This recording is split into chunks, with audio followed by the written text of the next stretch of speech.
This is the Cowboy State Daily Morning Show with Jake. The new way Wyoming wakes up.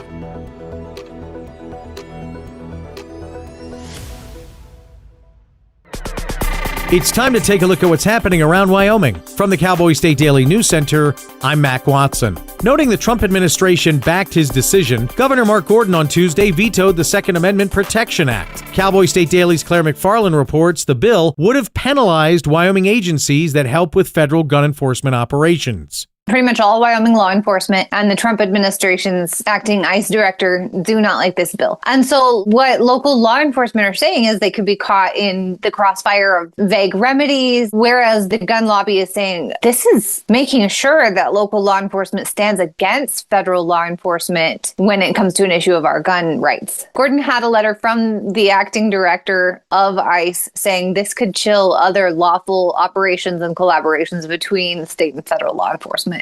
Senate File 101 would have imposed $50,000 civil penalties on Wyoming police agencies that help with federal gun crime enforcement operations against law-abiding citizens. All 23 Wyoming sheriffs opposed it. Laramie County School District 1 says it's aware of a video showing a Cheyenne junior high teacher on his knees begging a student, telling her that I did something very wrong. Cowboy State Daily's Greg Johnson reports that one parent says the video is creepy. Parents are still asking other questions like, is this person still teaching at the school? Was there a suspension? The parents are just saying, look, we just want some transparency. We just want you to say, yes, something happened and we're addressing it. The school did send out a statement about it to parents on their automatic system. And it basically says we're aware of this situation. The Cheyenne Police Department has said it's investigating a report about the incident, which involves a man now confirmed to be an 8th grade McCormick math teacher. I'll be back with more news from the Cowboy State Daily News Center right after this. WYDOT wants to remind you, download the Wyoming 511 app for hands-free information on your mobile device. This message is from the Wyoming Department of Transportation. My name is Joanne, and I'm a mom of 6 here in Casper, Wyoming. When you raise a family here, you don't just think about today, you think about the future, where your kids will build their lives and where your grandkids might grow up. What worries me is that my kids will have to leave Wyoming to find good, high-paying jobs. That's why Build Wyoming matters to me. Data center jobs are high-quality, high-paying jobs, the kind that give families a real reason to stay and build a future here. Give our kids and grandkids a reason to stay, and they will. Build Wyoming with Prometheus Hyperscale. Go to buildwyoming.com. Cowboy State Daily News continues now. The Cheyenne City Council voted on Monday to delay a final decision on forcibly annexing a farm that sells fresh local produce. Cowboy State Daily's Kate Meadows reports the council decided to delay for 8 months after hours of testimony. 50 people came and actually spoke at the meeting in favor of Y Fresh Farms being able to continue to operate their business as they have without having to abide by city code. This ordinance took up the bulk of the meeting, and the meeting overall lasted almost 6 hours. This part of it lasted more than 4 hours. At the end of it, City Council agreed unanimously to postpone the third reading to November, which gives the city 8 months to work through some more definitions, especially defining what an urban farm is and putting that into city code. The proposed annexation has been a point of contention for months. It's part of a larger plan Mayor Patrick Collins introduced when he took office in 2021. The City Council will meet again on November 9th. Federal Judge Tanya Chutkin threw out approval for Wyoming's massive 5,000-well Converse County oil and gas project over environmental flaws. But Cowboy State Daily's David Madison reports that drilling continues under a different plan as conservationists and industry battle over wildlife and revenue. This judge found that there were concerns around water, groundwater specifically, and concerns around greenhouse gas emissions that weren't up to snuff. And so she vacated the whole environmental impact statement. A lot of work goes into those things. So that's a huge move. However, she didn't prevent the BLM from issuing individual permits under this resource management plan that wasn't contested in court. But it's a messy situation that's left no one really fully satisfied. Despite Judge Chutkin's ruling, drilling permits are still getting approved in the Powder River Basin. And that's a look at today's news. Get your free digital subscription to Wyoming's only statewide newspaper by hitting that daily newsletter button at cowboystatedaily.com. I'm Mac Watson for Cowboy State Daily.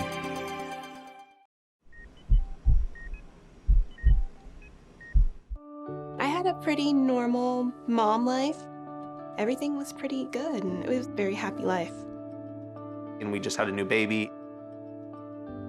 And then all of a sudden, within a day or two, she's on life support and fighting for her life. They told me my only chance was a heart transplant. And the American Heart Association helped make that possible. Their research helped save me.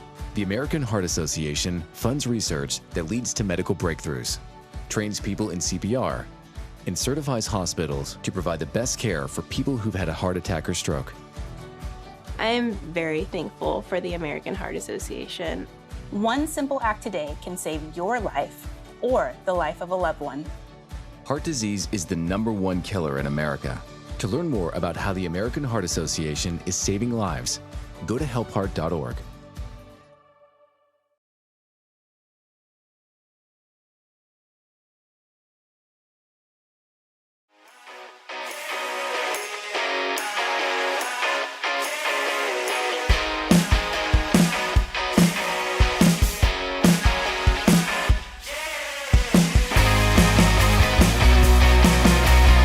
Good morning. Cowboy State Daily Show, March 11th. It's a midday Wednesday, midweek Wednesday. Not quite to midday. We ain't there yet.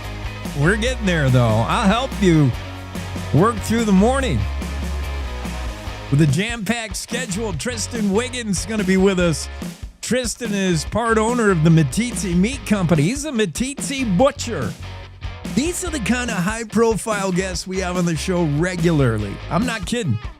From a Meteetse butcher, and he's just as important as Patrick DeHaan, who is probably the most in-demand guy right now. He's a petroleum analyst with GasBuddy. I just saw him interviewed on CBS. He's making the rounds right now because when there's crisis like the Iran conflict, he explains why crude oil and gas prices at the pump go crazy. He'll make sense of it all for us. Brian Hasenack will be here, board member of the Jackson Hole Snow Devils. That's the organization that runs the hill climb that they canceled in Jackson Hole. Snow King hill climb, the world championship hill climb, canceled for just the third time in the past 50 years. And weather conditions, we'll talk to Brian and ask, does it really have to be so? We were looking for high marking to end the month, but it's not going to happen.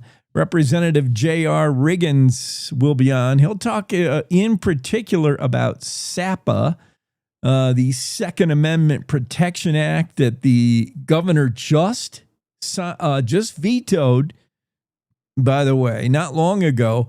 JR Riggins, Representative Riggins, voted against it despite what could appear to be an anti-gun movement. You know, anybody who voted against SAPA, I fear that the NRA or all those that score politicians, or certainly your opponent in a future campaign race, can and probably will use that vote to say you are against the Second Amendment, you are you want to take everybody's guns away.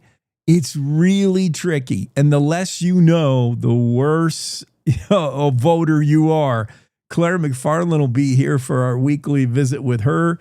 Vision Beyond Borders, Patrick Klein will be on. He'll talk about the growing movement of Christianity in Iran. That is predominantly Islam, right? They're all Muslims, all of them, different factions. But the conversion rate from Muslim to Christian, you'd be surprised. And Christianity, one of the fastest growing faiths in the world, in Iran. Jared Petrino will be here to talk UW sports. We'll talk about the Mountain West Conference gets underway today. I think at 1. The Cowboys hope to repeat what happened the last time they played the Running Rebs. They whipped them. UNLV says it's because we had altitude sickness. We can't play in Laramie. This game will be in the Thomas and Mack in Las Vegas's home court because that's where the tournament's being hosted. So we'll see what was really the excuse. Can the Cowboys do it again as the Mountain West Conference tournament opens today? Cowboys visiting UNLV on their home court. Dominic Bravo will be here. Dominic is the new Diane Schober. We go from Brava, Diane, to Bravo, Dominic, and we see what about tourism? Talk about a fast-growing industry. Tourism, in many ways, checks many boxes. Sustainable industry, et cetera, et cetera. Do we want people to come visit Wyoming? Yeah, sure. Come visit, leave your money, and get out.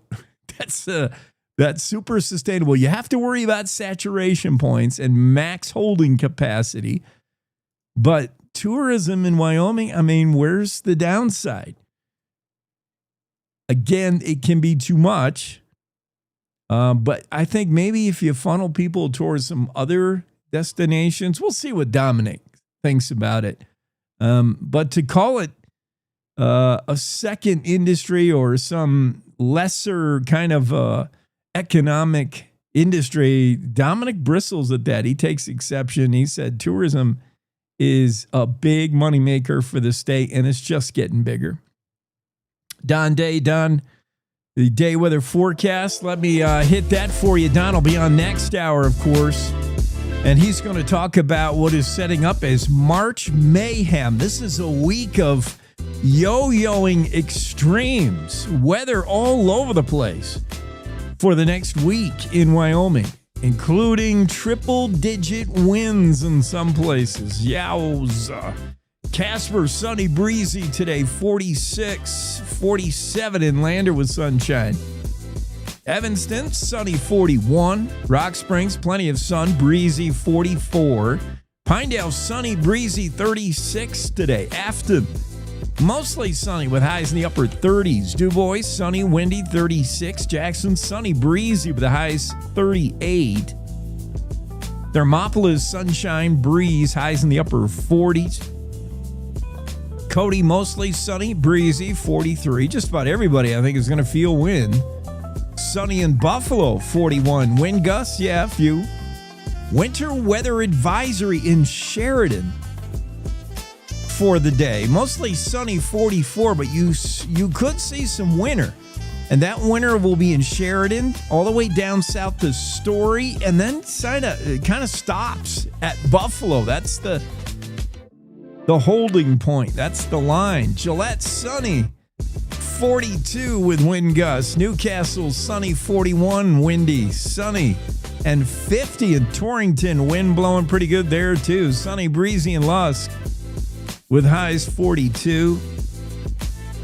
State capital Cheyenne, high wind watch begins tonight and really in effect, almost through the weekend. Cheyenne, it is going to be blowing up a storm down there from really now through the weekend. Sorry, 44 the high. Sunny, though.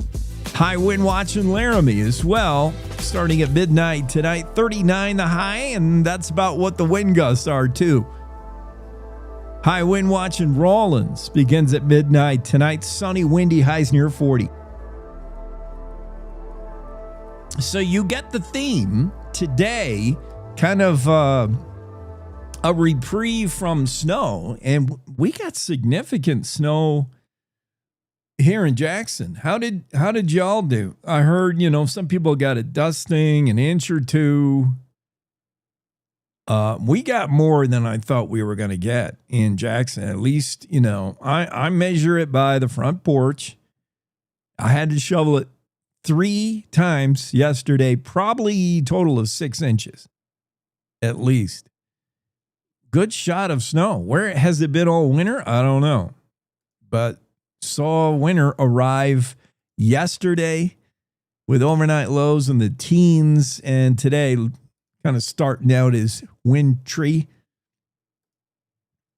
I'm interested in anything travel related right now because, hey, heads up, I'm going to be leaving you in a couple of weeks.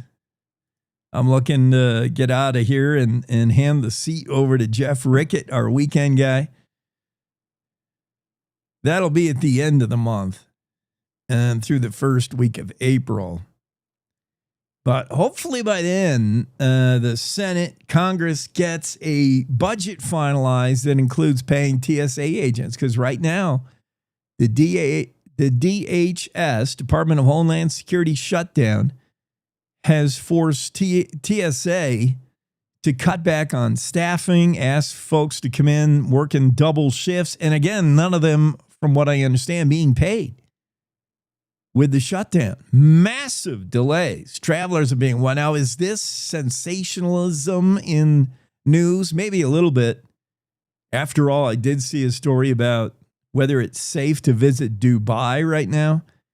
On one hand, you see videos of Dubai being bombed, and the one famous Burj Arab, or what's that famous cool? The building looks like a sail. It's a really cool building. And it was in a Mission Impossible movie, I think. Didn't Tom Cruise climbed it? I saw videos of that. Like a drone hit it, or a missile hit it, or some kind of bomb hit it.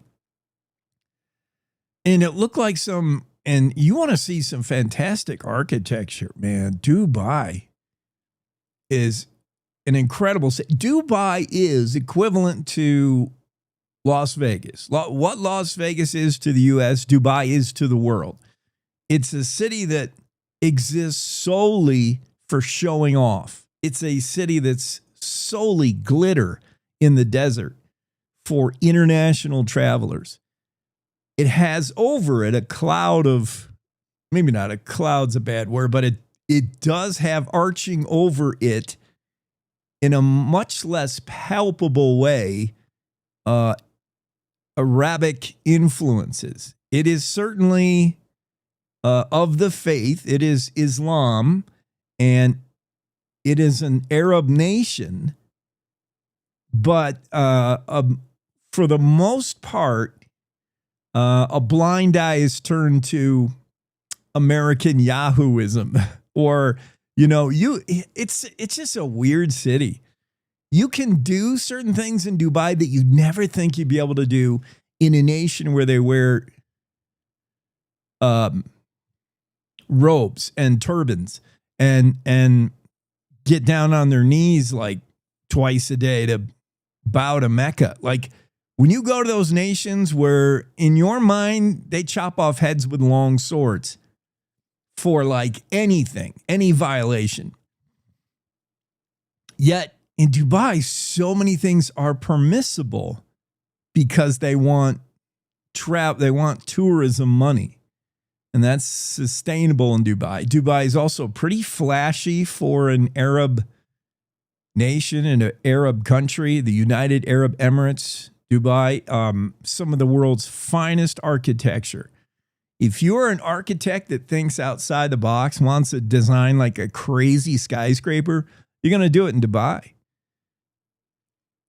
So anyway, I watched, I remember I went to a nightclub in Dubai with the ex-wife on honeymoon. And I remember dancing and having the bouncer separate us, saying, no suggestive dancing, no touching, no kissing in a nightclub, which is so weird. Yet you'll see sheikhs walking around with their girlfriends in tow behind them, girlfriends, plural, and they're all wearing like hot pants and like, whoa. It's just a It's a city full of contrasts. It's so weird. So I see the videos of Dubai, and it looks like it's getting bombed by Iran. Iran is particularly, strangely, targeting Dubai. I think Dubai symbolizes all the things they hate about Westernism in Iran. So along with Israel, if they got any spare rockets, they're also throwing them at Dubai. And if I see the video, I do see bombs hitting Dubai. It looks like stuff is blowing up, smoke pouring out. Yet I see another story today from a fairly reputable media source that shows Dubai influencers. Yes, they have those hot ladies who are on their Insta account, and they're at the beach. They're hanging out at the beach. It's business as usual. They tell you, don't believe all this stuff you hear about the city being bombed. Everything's fine. Everything's safe. But in another video posted by this influencer, you do see a drone shot down over the beach in Dubai, like over a beach there. Like you see it blow up this guy. So, I mean, there's something going on there, but I don't know to what degree. And it reminds me of a phrase in the Bible that I never understood when I first read it. But the more I learn about news media and the internet, the more I see the Bible was exactly right. Some of the signs of the end times, when any prophet explained end times or the disciples wanted to learn, Jesus, when are you coming back? When are you going to come back? And we're going to be in the end times and we're all going to be raptured to heaven. When is that coming? And Jesus said, well, it's not for anyone to know. You'll never know. Anyone who claims to know is wrong. No one knows but me. But watch for these signs. And he goes on to explain some of the signs. One of them is wars and rumors of wars. And I thought rumors of wars is silly. How can there could be a rumor of war in the year 50 AD because you only knew about your acre spread or your sheep over there on yonder mountain. You didn't know what was going on in Egypt. You didn't know what was happening in the New Americas. You didn't even know there was a New Americas. You didn't know any Native American Indians fighting tribal, unrest in Wyoming. What's Wyoming? You didn't know anything. So there could have been rumors of wars in 50 AD, but how can there be rumors of wars in the year 2026? We know everything. We got a jillion satellites up there taking real-time photos. We know all. If there's a war in the Congo or in Russia, Ukraine, or in Iran, Israel, we know all about it. Maybe not. Rumors of wars sound so right. What is really getting hit by the bombs and the missiles? Did a elementary school in Iran, Tehran, get hit? And whose missile was it? And rumor. So is it safe to go to Dubai? One influencer says yes. Another video I watched said maybe not tomorrow. Anyway, I don't know how I got off on that. Oh, yeah, TSA. The worst delays can be found in Houston Airport, Chicago, and Atlanta. All the big hubs. Houston, I hear, is awful. Like 3 to 4 hour wait. TSA, better if you're TSA pre-approved. But DHS, the lapse in funding, has TSA agents grappling with partial paychecks, soon to be no paychecks as the shutdown persists. Wait times for travelers reported at many of the major airline hubs, 3.5 hours on average. Wait time in line. Oh, man. I hope you have one of those roller suitcases that you can also sit on because you'll be sitting. Today's worst delays today, Fox is reporting Fox Travel section, Chicago, the worst, 489 delayed flights.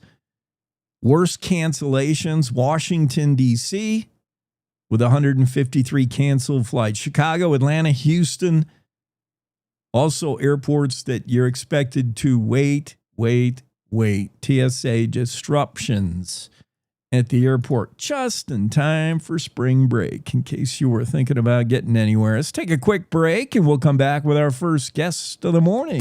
Hey, Wyoming, ready for news that actually feels like Wyoming? Tune into Cowboy State Daily Radio with heart, humor, and a little Western kick. From ranch roads to mountain peaks, if it's happening here, you'll hear it here. No fluff, no filter, just the real deal. Real voices, real stories, real Wyoming. If it's happening here, you'll hear it here. Cowboy State Daily Radio, Wyoming's news, just the real deal. 100% homegrown. This is the Cowboy State Daily Radio Network.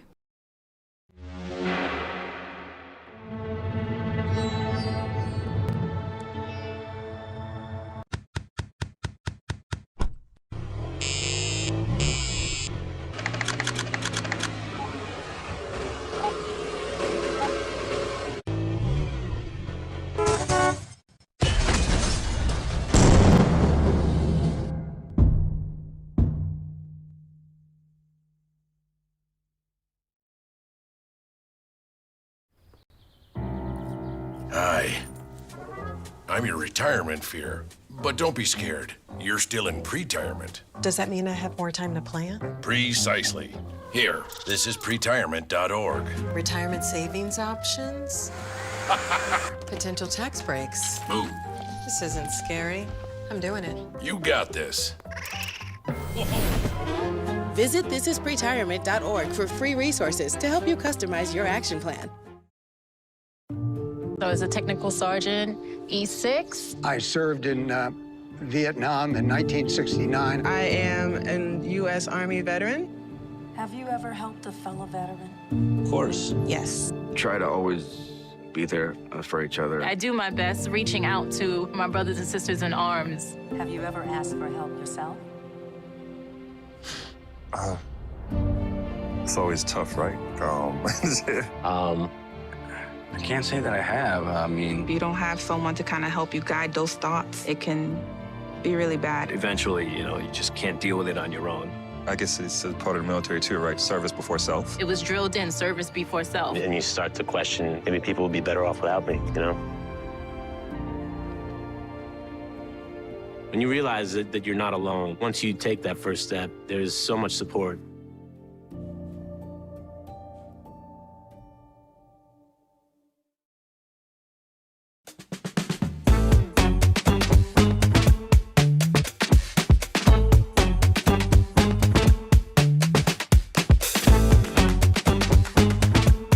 Back in studio, Cowboy State Daily Show with Jay. Coming up this hour, Tristin Wiggins will stop in. He's a part owner of the newest butcher shop, the newest business probably in Meteetse, the Matiti Meat Company, family-owned butcher shop, doing things an old-school way.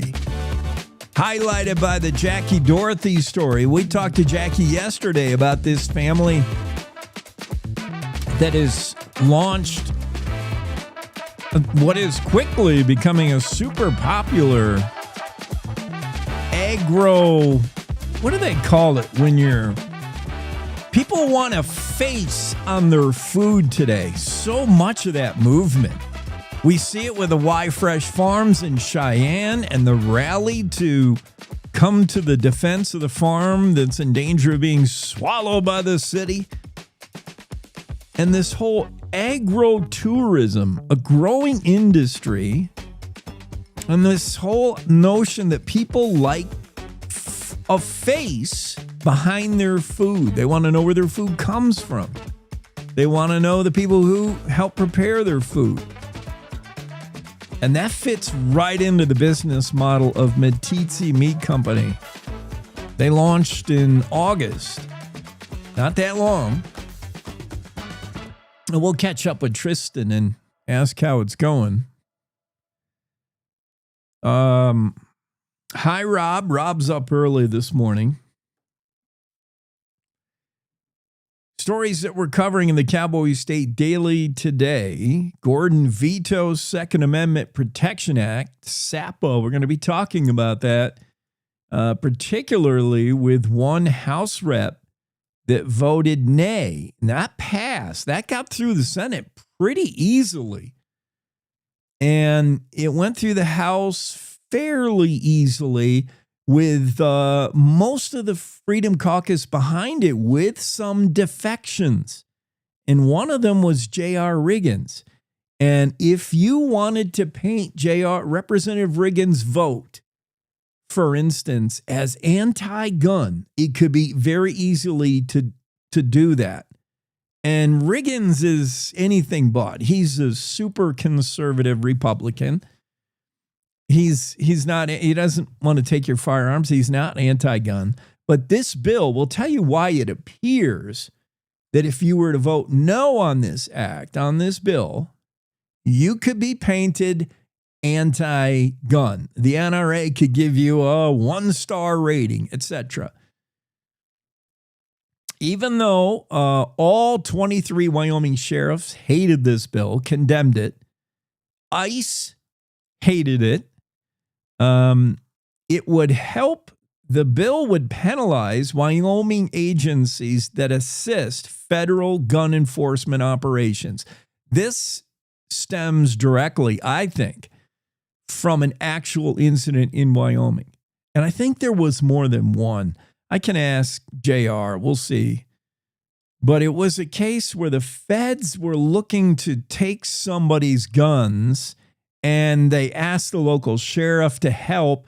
And it looked a lot like Ruby Ridge, or it looked a lot like those other incidents where the feds were heavy-handed, came in with the SWAT gear, and took regular old Americans' firearms and grabbed the BB gun right out of the hand of the 8-year-old in Wyoming. You know, that kind of aggressive move. So it's bad enough for our own federal government to try to seize our arms. And today, you reading the news headlines, we can all imagine a future not too distant where federal agents come to collect our guns. We've seen it happen in other countries. It's a big reason why the founding fathers wrote in there that we all have the right to carry our musket in case the redcoats come one day and say, we need your guns. Ooh, that does not sound good. That doesn't play well in Wyoming, where on average, we all own 3-4 guns. And that's just in the bedroom. Don't even go in the basement. So what if there was some kind of program, or what if there's some kind of change in regime and there was a gun grab going on federally? Well, it wouldn't play well in Wyoming, number one, but what if your local sheriff's office was asked to assist? What if the feds came in their black, unmarked cars, drove into Fremont County and said, Fremont County Sheriff, we need some of your deputies to help us take guns out of this neighborhood. This bill would have penalize a sheriff's office from participating in that. The problem is it's super complex. When you pit the state against feds and a county in the state against federal officers, it gets really complex. Whose side am I on? Anyone wearing the badge is not all the same. You got your ICE badge. He's got Department of Homeland Security. I've got my Fremont County Sheriff's Office, and here's the Riverton PD. Who's the boss here, and how do we all play nice? It's really complex. It's already a sticky situation and complex. This bill penalizing cooperation with feds would have just made it even stickier, said sheriffs across the state. All 23 of them said, we hate this. You think you're protecting Wyoming gun owners from the feds and a potential gun grab in the future, but you're not. You're making it worse, said the sheriffs. The governor agreed. The governor had to remind everyone. Governor Gordon said, I am staunchly pro-gun rights. Don't get the wrong idea, but this is a bad bill. And he vetoed it. Even though the Senate passed it easily, the House passed it less easily, and the House nays on this bill. Your name appears alongside every Democrat in the House, and it appears at first blush that you could come off as anti-gun. And that's why we're going to have Representative JR Riggins on, because his name's in the nay column. Just vindicated, perhaps, by the governor's veto, but it is not what it appears, this bill. There's more to it, and Representative Riggins is going to chat with us and talk about just exactly what he thinks it is and what it isn't. Other stories in the Cowboy State Daily, there's still that ongoing school district saga. The junior high Laramie County School District #1 has finally now admitted a little more on the video of a teacher or some. I mean, in the story, I think we're calling this person a teacher. Greg Johnson is. Okay, so maybe we know a little bit more. Laramie County School District 1 says it's aware of a video showing a Cheyenne junior high teacher on his knees begging a student, saying, I did something very wrong, and please tell me your name. I found it hard to believe a teacher at the school would not know the student's name. I suppose it's possible. Maybe you teach 8th grade, and this is a 7th grade kid, and you've never had him in a class. I guess it's possible you wouldn't know their name, and I thought it was weird. Everything about it's weird and creepy, and it pissed me off, said one parent. Told Cowboy State Daily. The video's creepy and pissed me off. You've seen the video. We played it yesterday. You've seen the story. Greg Johnson had it yesterday. The follow-up now, little more information other than to say instead of crickets at the school district, there's now we're aware. And that's it. But investigation ongoing, both from law enforcement. Cheyenne Police Department is investigating a report of an incident involving a man now confirmed to be 8th grade math teacher McCormick. Okay, so we do have an ID on this guy. An 8th grade teacher at McCormick Junior High is the one who apparently, and this is all off camera from the video we have, and I'll play the video again for those of you on radio. There should be enough audio to get the gist. Off camera, the incident happens. We don't see that.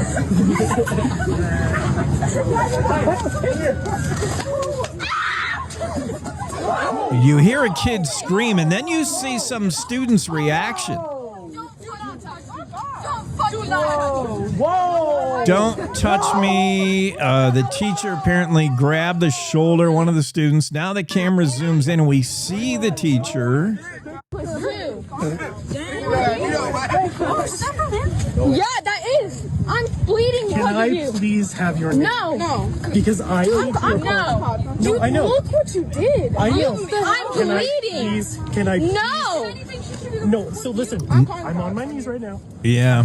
And now the teacher realizes he's done something that he wishes he could take back. You want to report you grabbing me by my I do. shoulder and grabbing me by my hair and dragging me. I did and something making wrong. me bleed. You want to report yourself? Yeah, it is just so disturbing. Yeah, it's creepy. I think that one of the parents of a student at McCormick Junior High got it exactly right, saying it's creepy. Yes, the video is creepy. Was there anything done wrong? We don't know. It's off camera. But obviously, the teacher believes he's done something wrong enough to immediately beg forgiveness. Now,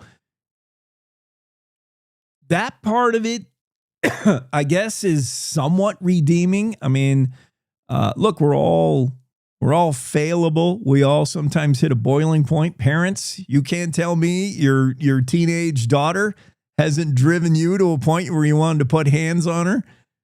or you want to do, and I don't mean, physical violence, injury. I mean, you want to, maybe grab her by the shoulders and shake some sense into her, whatever.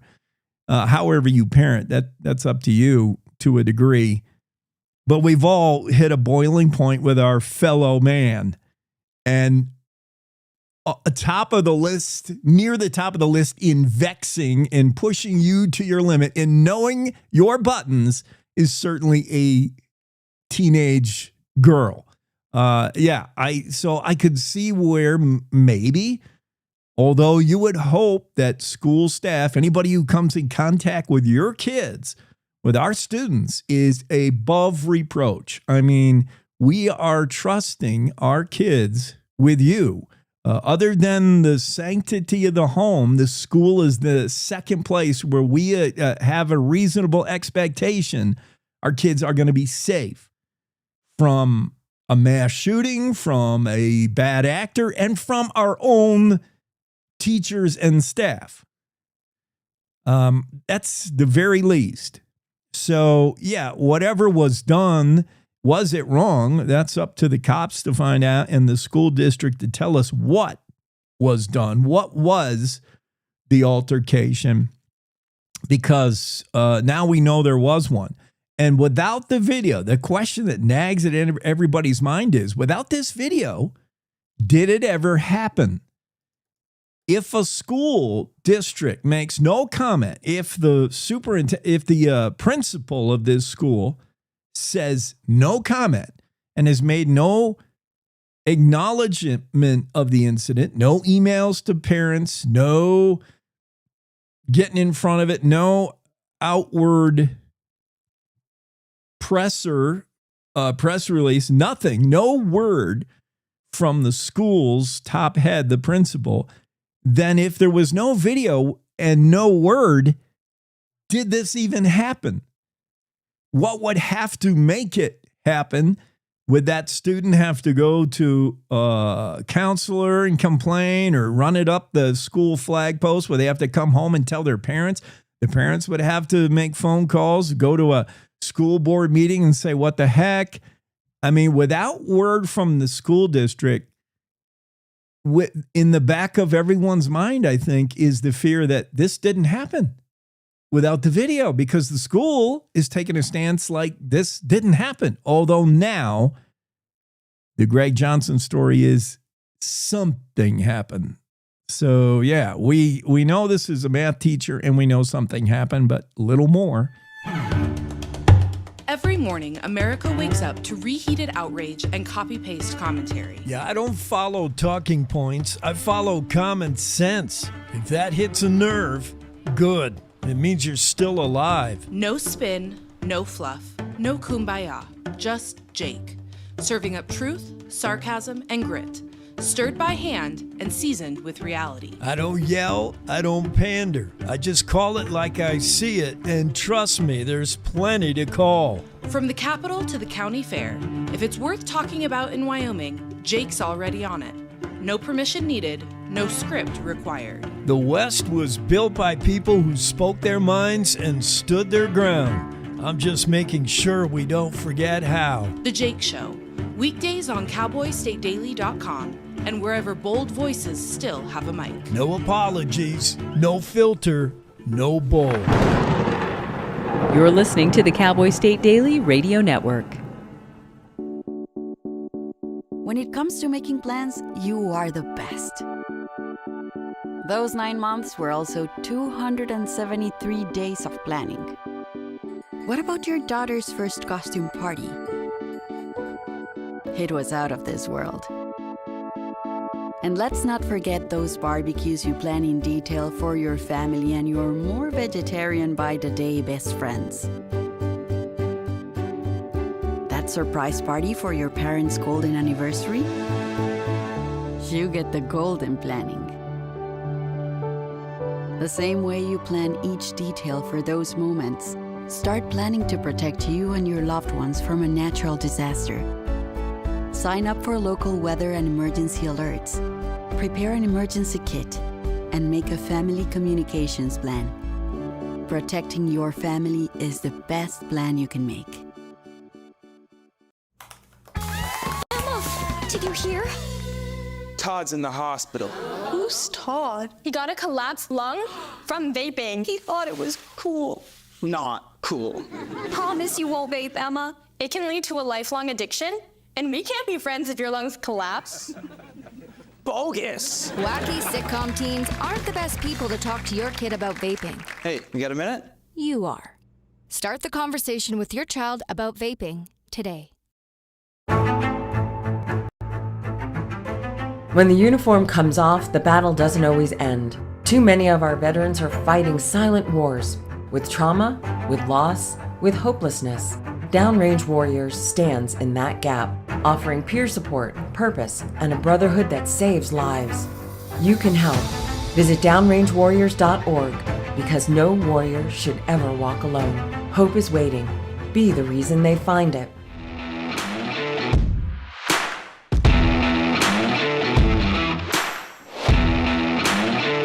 And we're back, Cowboy State Daily Show with Jake on a Wednesday in our first hour. Tristin Wiggins is here. He's part owner of the Matiti Meat Company. We learned about this outfit from the Jackie Dorothy story. I hope you read it.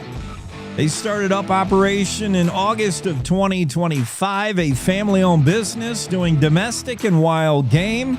They built their shop from the ground up after the building they had targeted turned out to be, well, not quite ready for beef. When you ask where's the beef in Meteetse, they all point to this place, the Matiti Meat Company. They're doing it old school, and to be one of the owners, and I think there's 5, 6, 7 of them, Tristin will tell us, you got to have a mustache, except for Jenny. Jenny is... she's grandfathered out of the mustache biz. So I have so many questions about what an old school butcher shop looks like. What do you do? But I like everything about it. I like anything that's going on in Midweek. Let's start there. You and your brother Austin, I think, caught the bug, if there is such a thing, cleavering meat in Evanston, and he at least thought, man, I would love to do this for a living, my dream job, and you're making the dream come alive. So why? First off, tell me what it is. Why this processing is old school? It's obviously not factory.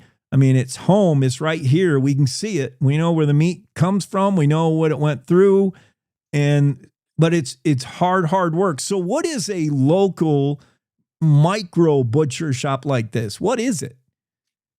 Yeah, it's all local beef. I mean, it's hard work.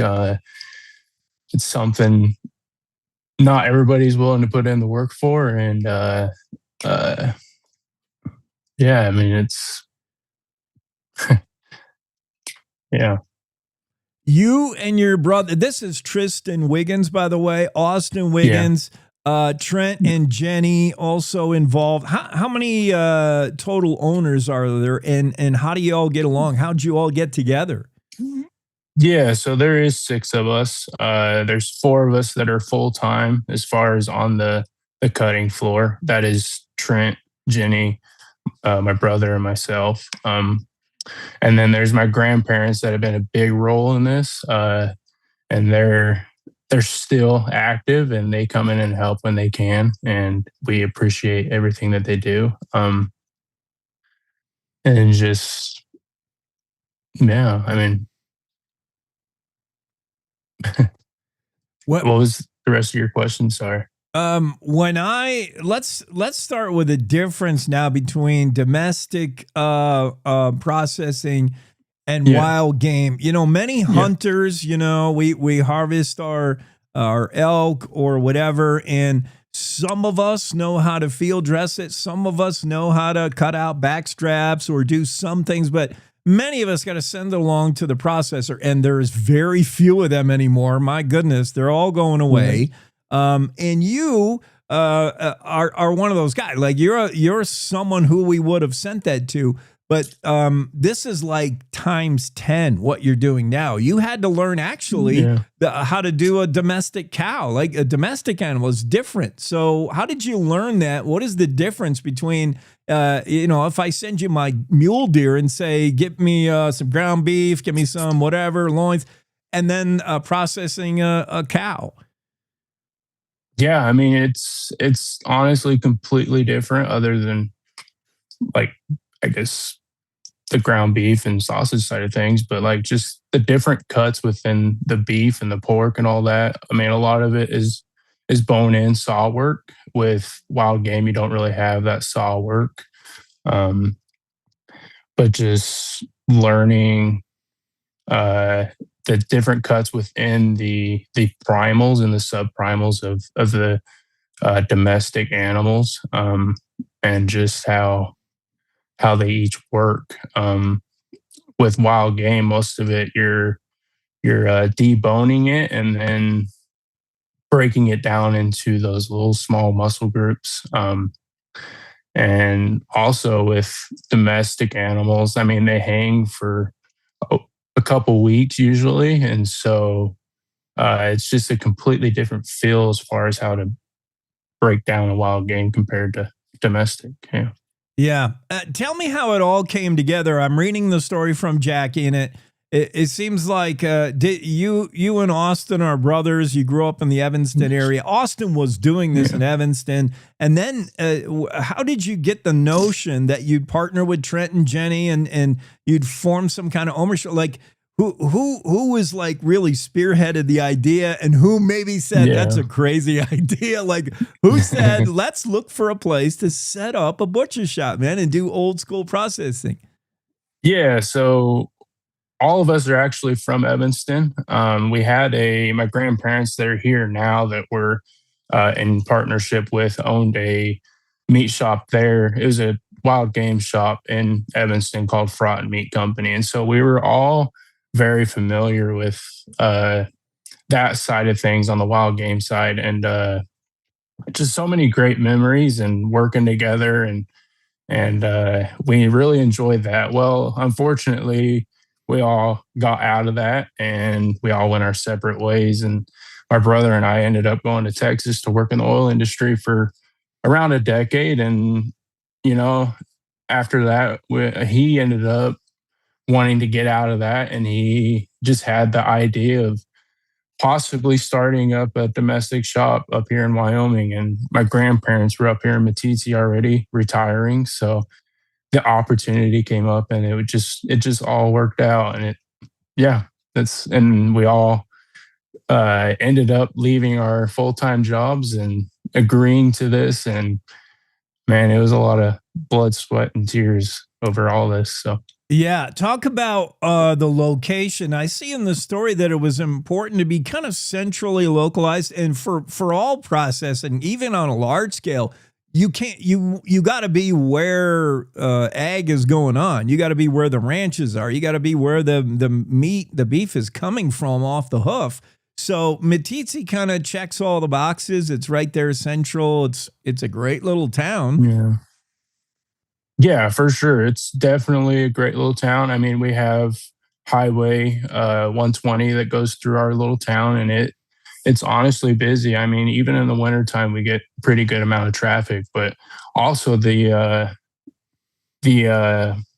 tourism that comes through during the summertime and spring and fall and all that is definitely a big hit. And we've seen the need there, and also the need with the wild game side of things. It's really far and in between as far as trying to find a shop where you can take your wild game to, and just the inconvenience or the convenience in taking your animal to that. So we are so happy to be able to provide that service to our community and those that come. Meat processors so hard to find. I know for big game hunters who hunt for food, it is so hard to find. They're disappearing faster than they're popping up. So I'm so glad to hear about this place in Meteetse. You had targeted a building that was pretty cool, had a lot of history behind it, but you just couldn't make it work. So tell me how you first thought you were going to set up shop here, and then plans changed, but you just rolled with it. Yeah. Yeah, so we had my grandfather. He bought some property right there off of the main road, and the old barling shop, which was a beautiful building. I mean, we were obviously going to try and use that, but just how small and worn out it was, and us wanting to go state inspect and all that just did not work out, unfortunately. And so we ended up tearing that down and building right in that same spot. And in that process, we wanted to make sure we used that old lumber, and we refurbished a lot of stuff and put it into this building that we have now, so that we could just be a part of the community still with old stuff. It looks really cool. I'm sharing the photo right now as we talk. Yeah, you can see that old lumber work. Now, you did this like primarily yourselves. Like, you tried to do all this without having to hire big contractors. But the only thing I think you farmed out was the electrician, which of course nobody wants to get zapped. Yeah. You got to have somebody who knows what they're doing there. Definitely. Yeah, it was the electrical work, and then the concrete foundation that we had contracted out.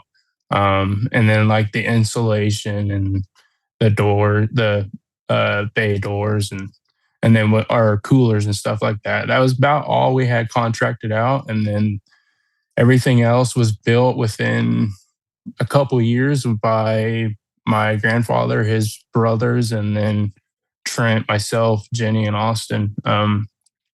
Yeah, I mean, by the time we put the concrete foundation in, which was around August, we started putting the walls up in September, I believe, and we finished the building completely by August of 25. So it was just under a year that it took us to do it by ourselves, which was awesome. And it's so fun to walk around the building and see all the hard work that we put in, and it's crazy. That's got to be a great feeling. Tristin Wiggins, along with his brother Austin, Trent, Jenny, it's a family-owned Matiti Meat company featured in the Jackie Dorothy story of recent. Just a couple more things, Tristin. Most of us are never going to get a look at the cutting room floor, so to speak. What is the retail component of what you do? How do you sell? Do you sell right out the door? Do you sell to local restaurants? Do you do anything online? How do you retail it? Yeah, so right now we don't have any fresh product. It's all frozen, just because, I mean, winter and not having the traffic come through. So we can't really put fresh product out and let it sit. So all of it is frozen. We buy, obviously, local beef, and we process it into the cuts and just provide that. I mean, if people call in and want specialty cuts, then obviously we will try to do that for people. And yeah, I mean, if you're in the area and you want to stop by and check us out, you're more than welcome to check out our frozen product food. And we can also even give you guys a tour around what we've done. And if you if you love that, we would love to see you guys. Yeah, I think you're right at the right time. You know, you said you and your brother, you stepped away from this whole meat processing thing. You did the oil patch stuff. But now there is such a growing interest in what is in the article is people want a face behind their food. They want to know where their food comes from, the farm to fork. This whole movement of getting micro, of understanding the chain, the supply chain. People are into it now, man, and they want to know where that food came from, and they want to know who had a hand in doing anything. They want to know the rancher's name. They want to know your name at the cleaver. They want to know everything about their dinner. So you're on it, man. Agro-tourism, it's a growing trend, and you're right on it, and you guys are going to thrive there in Meteetse for a million years. I know it. Thank you. Yeah, I mean, I personally challenge each one of you guys to, not just us. I mean, reach out to your butcher shops, go out and see them face to face, and support your local ranchers. They need it, and they would love to hear from you guys. You bet. Well, thanks for coming on. Appreciate your time, Tristin. Get to work, man. That's hard work. Yeah. Are you like doing the processing every day, or do you do like 4 days a week, or? So right now during the winter times, we went down to 5 days just to give our bodies a rest. But once wild game picks up, it's about 7 days a week. So Yeah, that's where we're at. It's hard on the body, but we love being able to be there for people. So. Good for you, man. Thank you. Have a great day. Thank you. Bye. Tristin Wiggins, Matiti Meat Company. Read all about them. What a fantastic startup that is. And yeah, if you're in need of some choice sirloin or whatever, that's where you go, man. Meteetse. Find it on the map. It's small, but this is a big idea. I love it. Tristin Wiggins and the gang joins us from the Matiti Meat Company. We got to step out for news. We'll do that now. We're the Cowboy State Daily Show. It's time to take a look at what's happening around Wyoming. From the Cowboy State Daily News Center, I'm Mac Watson. A Wyoming judge rejected a new DHS policy that detains immigrants who've been living in the United States consistently during their immigration proceedings. Cowboy State Daily's Claire McFarland reports that the judge also ordered a bond hearing for a detained immigrant trucker who is now free while his case continues. This is just the latest in a wave of judges saying no Trump, this longstanding federal law that has applied to people who are already in the country has guaranteed that they can get a bond hearing, right? Whereas the Trump administration is saying, look, even if you're established here, we want to detain you. We don't want to give you a bond hearing. We want to detain you.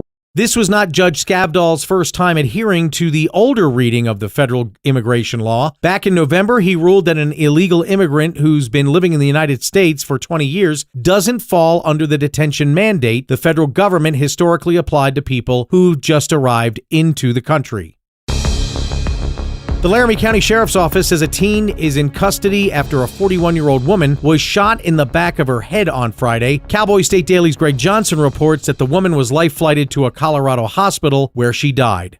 The Laramie County Sheriff's Office put up information on Tuesday about a shooting that happened Friday. It doesn't say how many times she was shot, but that this juvenile was taken into custody at the scene. There's no word yet on whether this teen is going to be charged as a juvenile, as an adult, but until that decision is made, it's treated as a juvenile. They're also not releasing the name of the woman who was shot because that could potentially ID the juvenile in this case. The sheriff's office reports that the investigation remains active and further details regarding charges or the identity of the involved parties are being withheld at this time.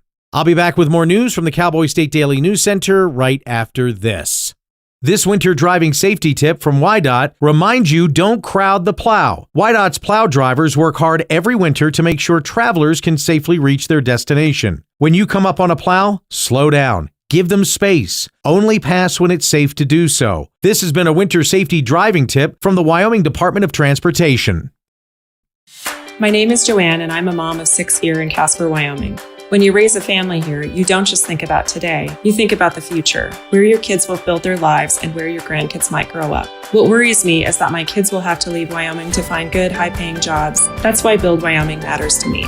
Data center jobs are high-quality, high-paying jobs, the kind that give families a real reason to stay and build a future here.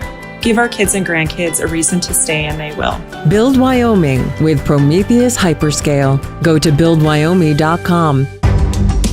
Cowboy State Daily News continues now. Noting the Trump administration backed his decision, Governor Mark Gordon on Tuesday vetoed the Second Amendment Protection Act. Cowboy State Daily's Claire McFarland reports the bill would penalize Wyoming agencies that help with federal gun enforcement operations. Pretty much all Wyoming law enforcement and the Trump administration's acting ICE director do not like this bill. And so what local law enforcement are saying is they could be caught in the crossfire of vague remedies, whereas the gun lobby is saying this is making sure that local law enforcement stands against federal law enforcement when it comes to an issue of our gun rights. Gordon had a letter from the acting director of ICE saying this could chill other lawful operations and collaborations between state and federal law enforcement. Senate File 101 would have imposed a $50,000 civil penalty on Wyoming police agencies that help with federal gun crime enforcement operations against law-abiding citizens. All 23 sheriffs opposed it. The first official sighting of a grizzly in Yellowstone has been confirmed. Cowboy State Daily's Jimmy Orr reports that park officials say the male bear was, not surprisingly, eating. The first grizzly is usually spotted in northern Yellowstone in early March, and where the grizzly was spotted is not a surprise either because he was feasting on a bison carcass. A grizzly was spotted by a photographer on January 26. But it doesn't count. Why? Because there's got to be a Yellowstone spotting. And so they spotted this one. This one counts. The earlier one didn't. Now, despite an abnormally warm winter across Wyoming, Yellowstone's first official grizzly sighting isn't abnormally early. It falls right within the window of when biologists expect and typically do see big Bruins emerging from hibernation to voraciously find and feast on whatever food they can find. And that's today's news. Get your free digital subscription to Wyoming's only statewide newspaper by hitting that daily newsletter button at cowboystatedaily.com. I'm Mac Watson for Cowboy State Daily. So I wanted to talk with you and your mom today, Lily, because some people at school have noticed changes going on with you, and we're concerned. Like what? Who? Some of your friends, teachers. It sounds like you've lost interest in a lot of things lately. You're hanging with new friends. So, individually, maybe those things are no big deal, but taken together, and then the incident the other day, you were with Derek when he was caught selling marijuana. yeah, he was selling it. Honey, we know. But we care about you and want to know what's going on. That's right. We just want to understand better and see how we might help. And if weed is a part of it, we just want to make sure you understand the negative consequences for someone your age, the physical and mental health effects, the poor decision making, and the confusing legal aspects these days. So what do you say? Can we talk?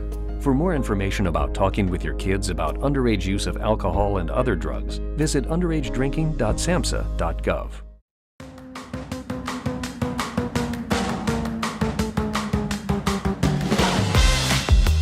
Cowboy State Daily Show with Jake rolling along on a Wednesday, and we are so fortunate to have this guy with us. Probably the most in-demand analyst guest on every talk show right now. Patrick DeHaan's been making the circle. I just saw you on CBS the other day, Patrick. Whenever things happen to affect crude oil prices or what you put into your truck at the gas pump, this guy can make sense of it. He started analyzing the industry in 2005, joined GasBuddy in 2009. It's Patrick DeHaan. Patrick's analyzed, tracked oil markets, fuel prices for nearly 2 decades. His expertise is unrivaled in downstream oil markets, including crude oil, gasoline, diesel, jet fuel. We might talk a little Jet A today as well. Beyond day-to-day market commentary, Patrick's often in high demand in times like right now when we see global influences to oil prices and how it affects us at the pump. Patrick, great to see you. Oh, thanks for having me this morning. So, we got to play catch up because had we had you on yesterday, I would be talking about crude oils like at 110 a barrel. It's going crazy. Like in every statement Trump makes, Wall Street's hanging on every word. Are we going to war with Iran? Are we not? Is it over? Is another ship blowing up in the Strait of Hormuz? Like, oh man, it doesn't take much to move the needle when it comes to crude oil prices and the speculative buying and investing. I want to know how do prices go up so fast, Patrick, and come down so slow?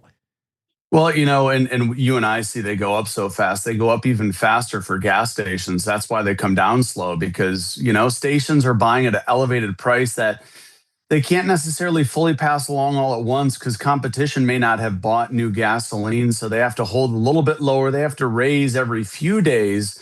And that's often why it does take time to go down because stations kind of recoup the margin that they lost when prices went up. By the way, stations probably hate rising prices in the way that they have gone up even more than you and I because it's so destabilizing. It's, their employees get yelled at on a daily basis. There's a lot more theft and drive-offs that happen. People say, this station's gouging when the station's simply passing along their higher cost. I mean, farmers get to see how quickly the cost goes up. I mean, fertilizers through the roof, diesel prices through the roof. The airlines are already warning that prices are elevated. So this is kind of the lousy part of oil is, we all see futures and we think, oh, we can lock in oil at a lower price for future delivery. But the way the market really works is actually on the spot price. The spot market influences what those futures prices are. And so everyone is actually buying on the spot. And that's why prices do move so quickly, is because, if it's going to rain, you don't wait till it starts raining to get your umbrella. You look at what's going to happen and bring your umbrella with you. That's kind of what the oil markets do. They know something is coming. They know now it's disrupted, and they react in real time.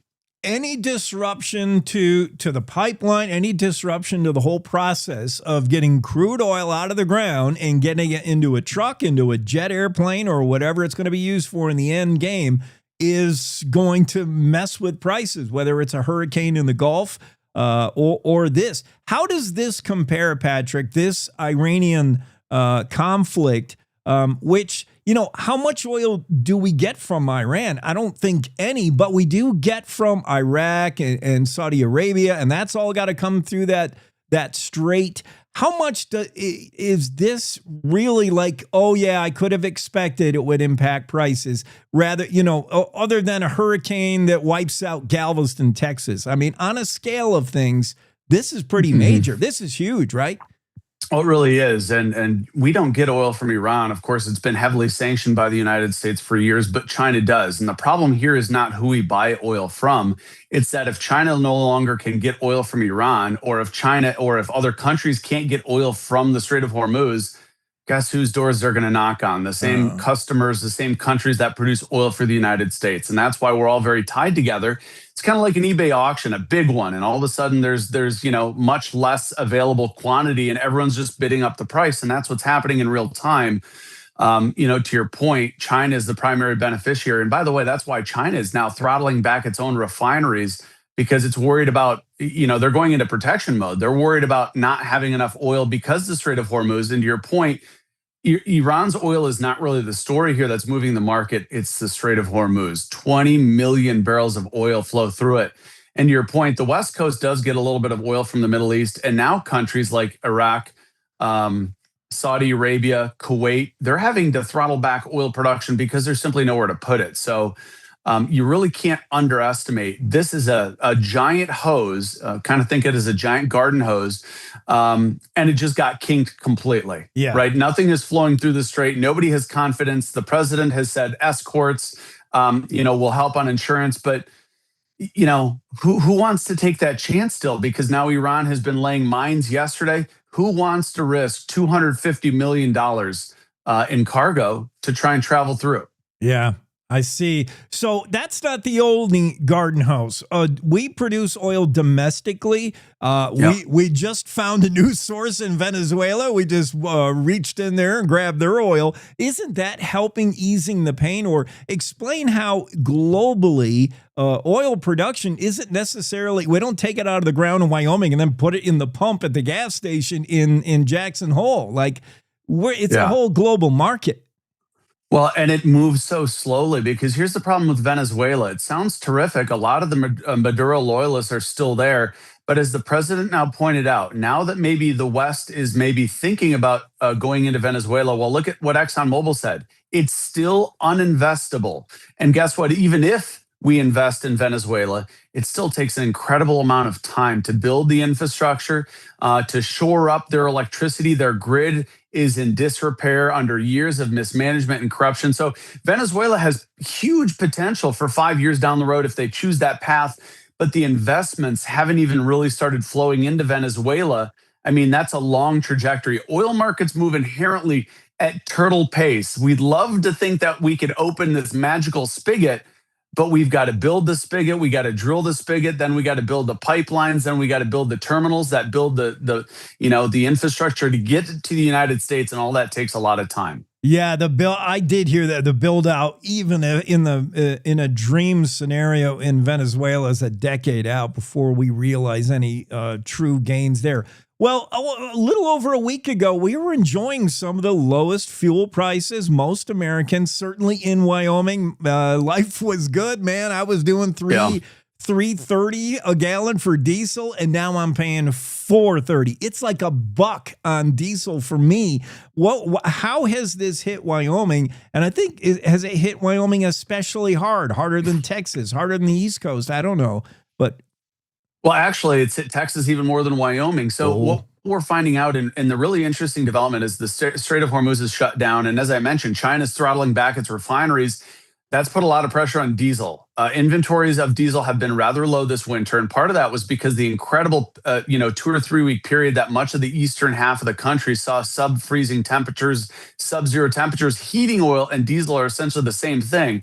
So the problem is when it gets really cold, and by the way, they had to turn off natural gas in areas like New York City because they don't have enough infrastructure to deliver enough natural gas. When they turn natural gas off, they turn heating oil on. And so that's been a lot of pressure. China's no longer producing as much because they're concerned about enough flow of oil. So diesel has been very tight. And the interesting thing is Texas has gone up the most because in Texas, you've got the port of Houston, you've got the port of Corpus Christi. It can be exported far more easily in Texas. So prices have skyrocketed in Texas because in Texas, you're competing with an international market for that gallon of diesel. Where is it going to go? Will it stay in Texas? It can easily be exported to South America. It can be easily exported anywhere. And those export markets right now are paying a premium for the diesel they can find because of everything that's happened in the Middle East. So everyone's gone up significantly, but Texas is leading the nation with about $1.25 a gallon increase in diesel because it can easily hit the global market. Ouch. We're talking to Patrick DeHaan, GasBuddy. The latest numbers from GasBuddy as far as Wyoming showing that gasoline prices have risen in the state over 35 cents a gallon in the last week. 494 stations surveyed in the state of Wyoming. Prices are up. We all know it. We all see it. I'm glad you mentioned that about diesel. I always heard that it was tied to heating oil. It's essentially the same fuel source, and it's the reason why we see a little bit of a spike in diesel here in Wyoming in winter. You think all fluctuation in price at the pump has to do with demand, but not necessarily. We may be driving less in winter, but it is tied to the heating costs. What about gasoline? And what about the processing? Refining diesel, I understood, took less time and less effort and maybe less money. You could turn out diesel all day long, but gas takes a lot of work, yet you see diesel prices move around more than gas, really. What is the difference between those two fuels? Yeah, in 2006, there was a turning point. Diesel used to be far dirtier than gasoline. For a period of 15 years, diesel had less sulfur now than gasoline does. And that's a huge turning point. Back in 2006, the nation's specification for diesel changed to ultra low sulfur. At the time, everyone was worried, is this going to ruin my vehicle? Because ultra low sulfur, it doesn't lubricate the same. And so that became a turning point. Removing sulfur from fuel is incredibly expensive. And by the way, diesel is a little bit different fuel. It drives the economy. So its supply and demand is a bit different than that of gasoline. And gasoline, light sweet crude oil produces a lot of gasoline. And that's what we have a lot of in this country is light sweet crude oil.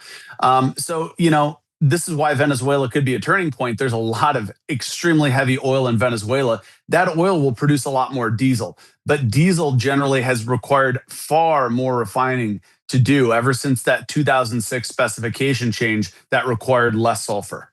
Well, and that might be a little in the weeds for some people, but I'm always interested in diesel because that's what I got to put in my truck. Patrick DeHaan is with us. A couple more things, Patrick, while we have you.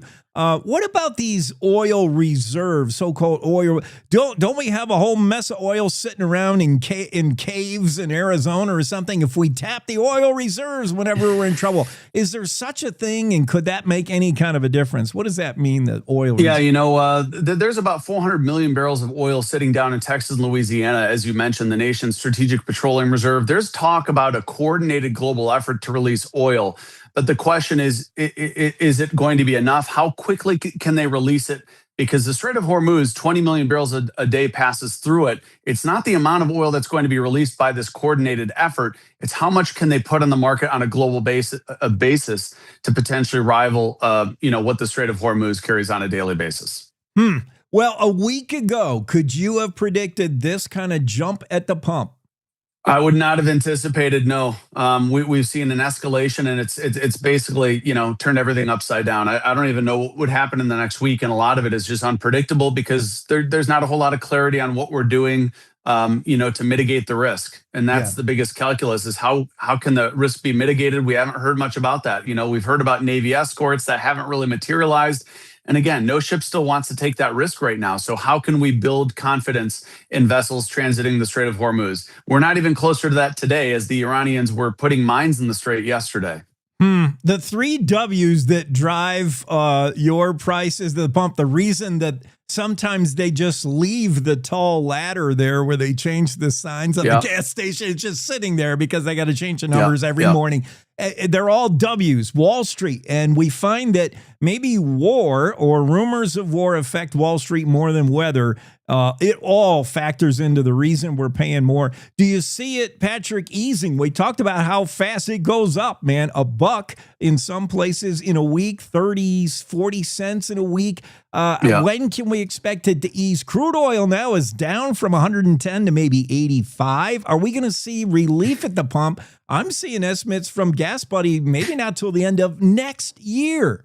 Yeah, in the last 30 seconds I have with you, it's not looking real bright. And the longer we see this situation continue to last, the longer it's going to take to recover. And I can't really give you any assurances. It certainly could go beyond the $4 mark. A lot of it is just going to be really contingent on whether or not we get the confidence and start seeing ships travel through the Strait of Hormuz. And guess what? It'll keep going up until there's a turning point. Either ships start sailing through or there's more pressure on politicians to do something about it. Patrick DeHaan joins us from GasBuddy, giving us insightful info. Thank you, Patrick. Thank you. Have a great day.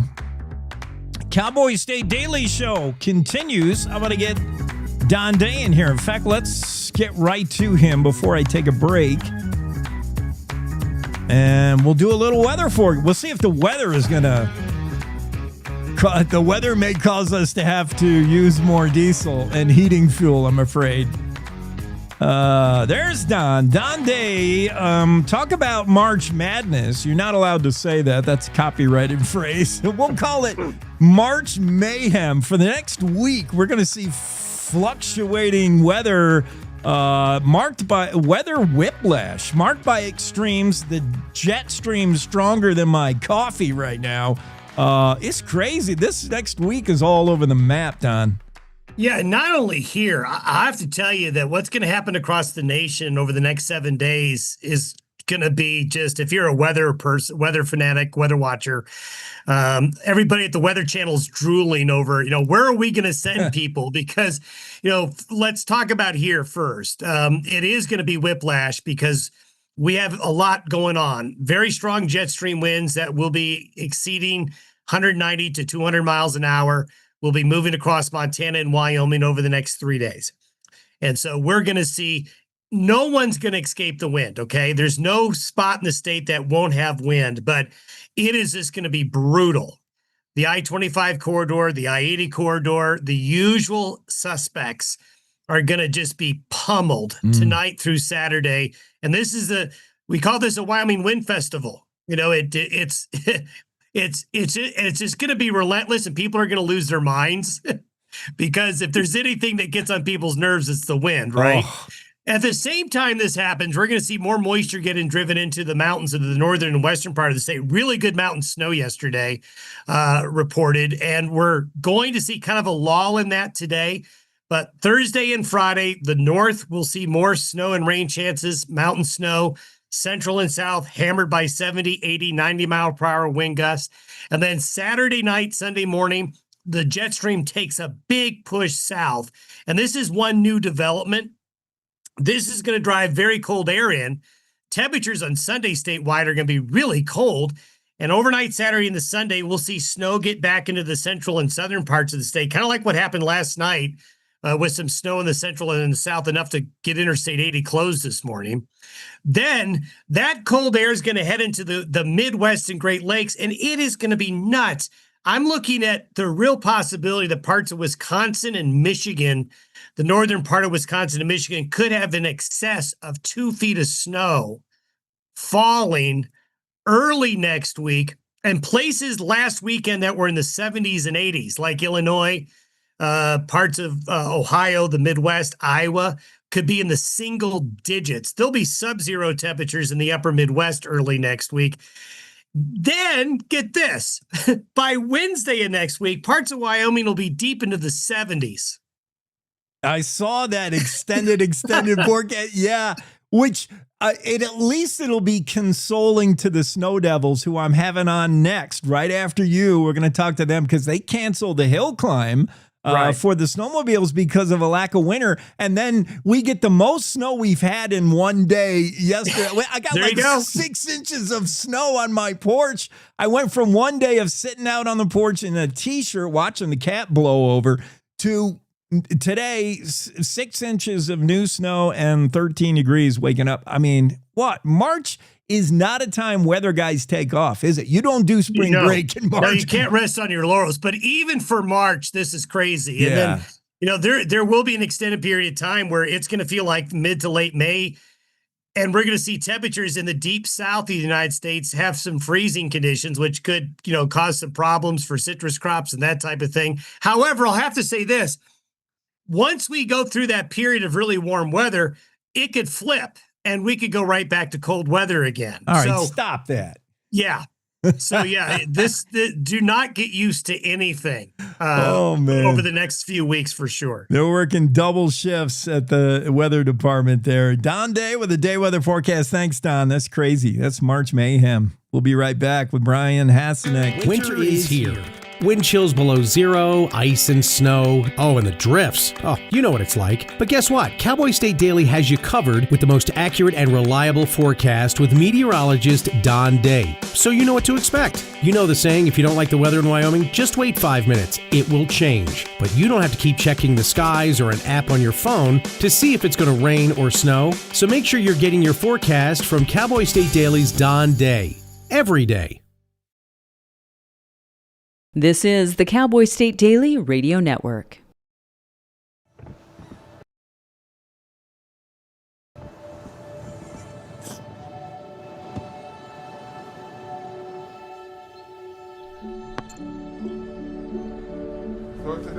I don't remember how it started.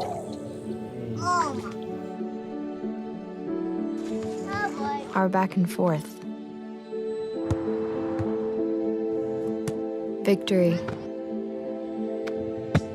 Fumble.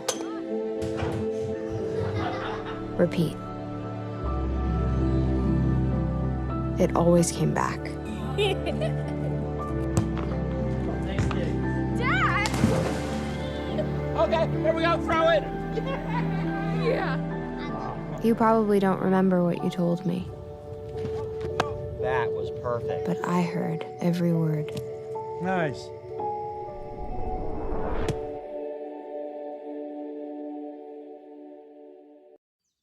Jason, let's go see your room.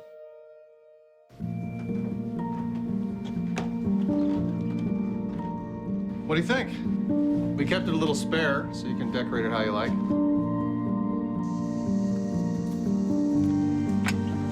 Dinner! Go. Excellent. Suckers. Yeah, I saw you guys out there. We're the family. Yeah! Oh, I thought you were on my team.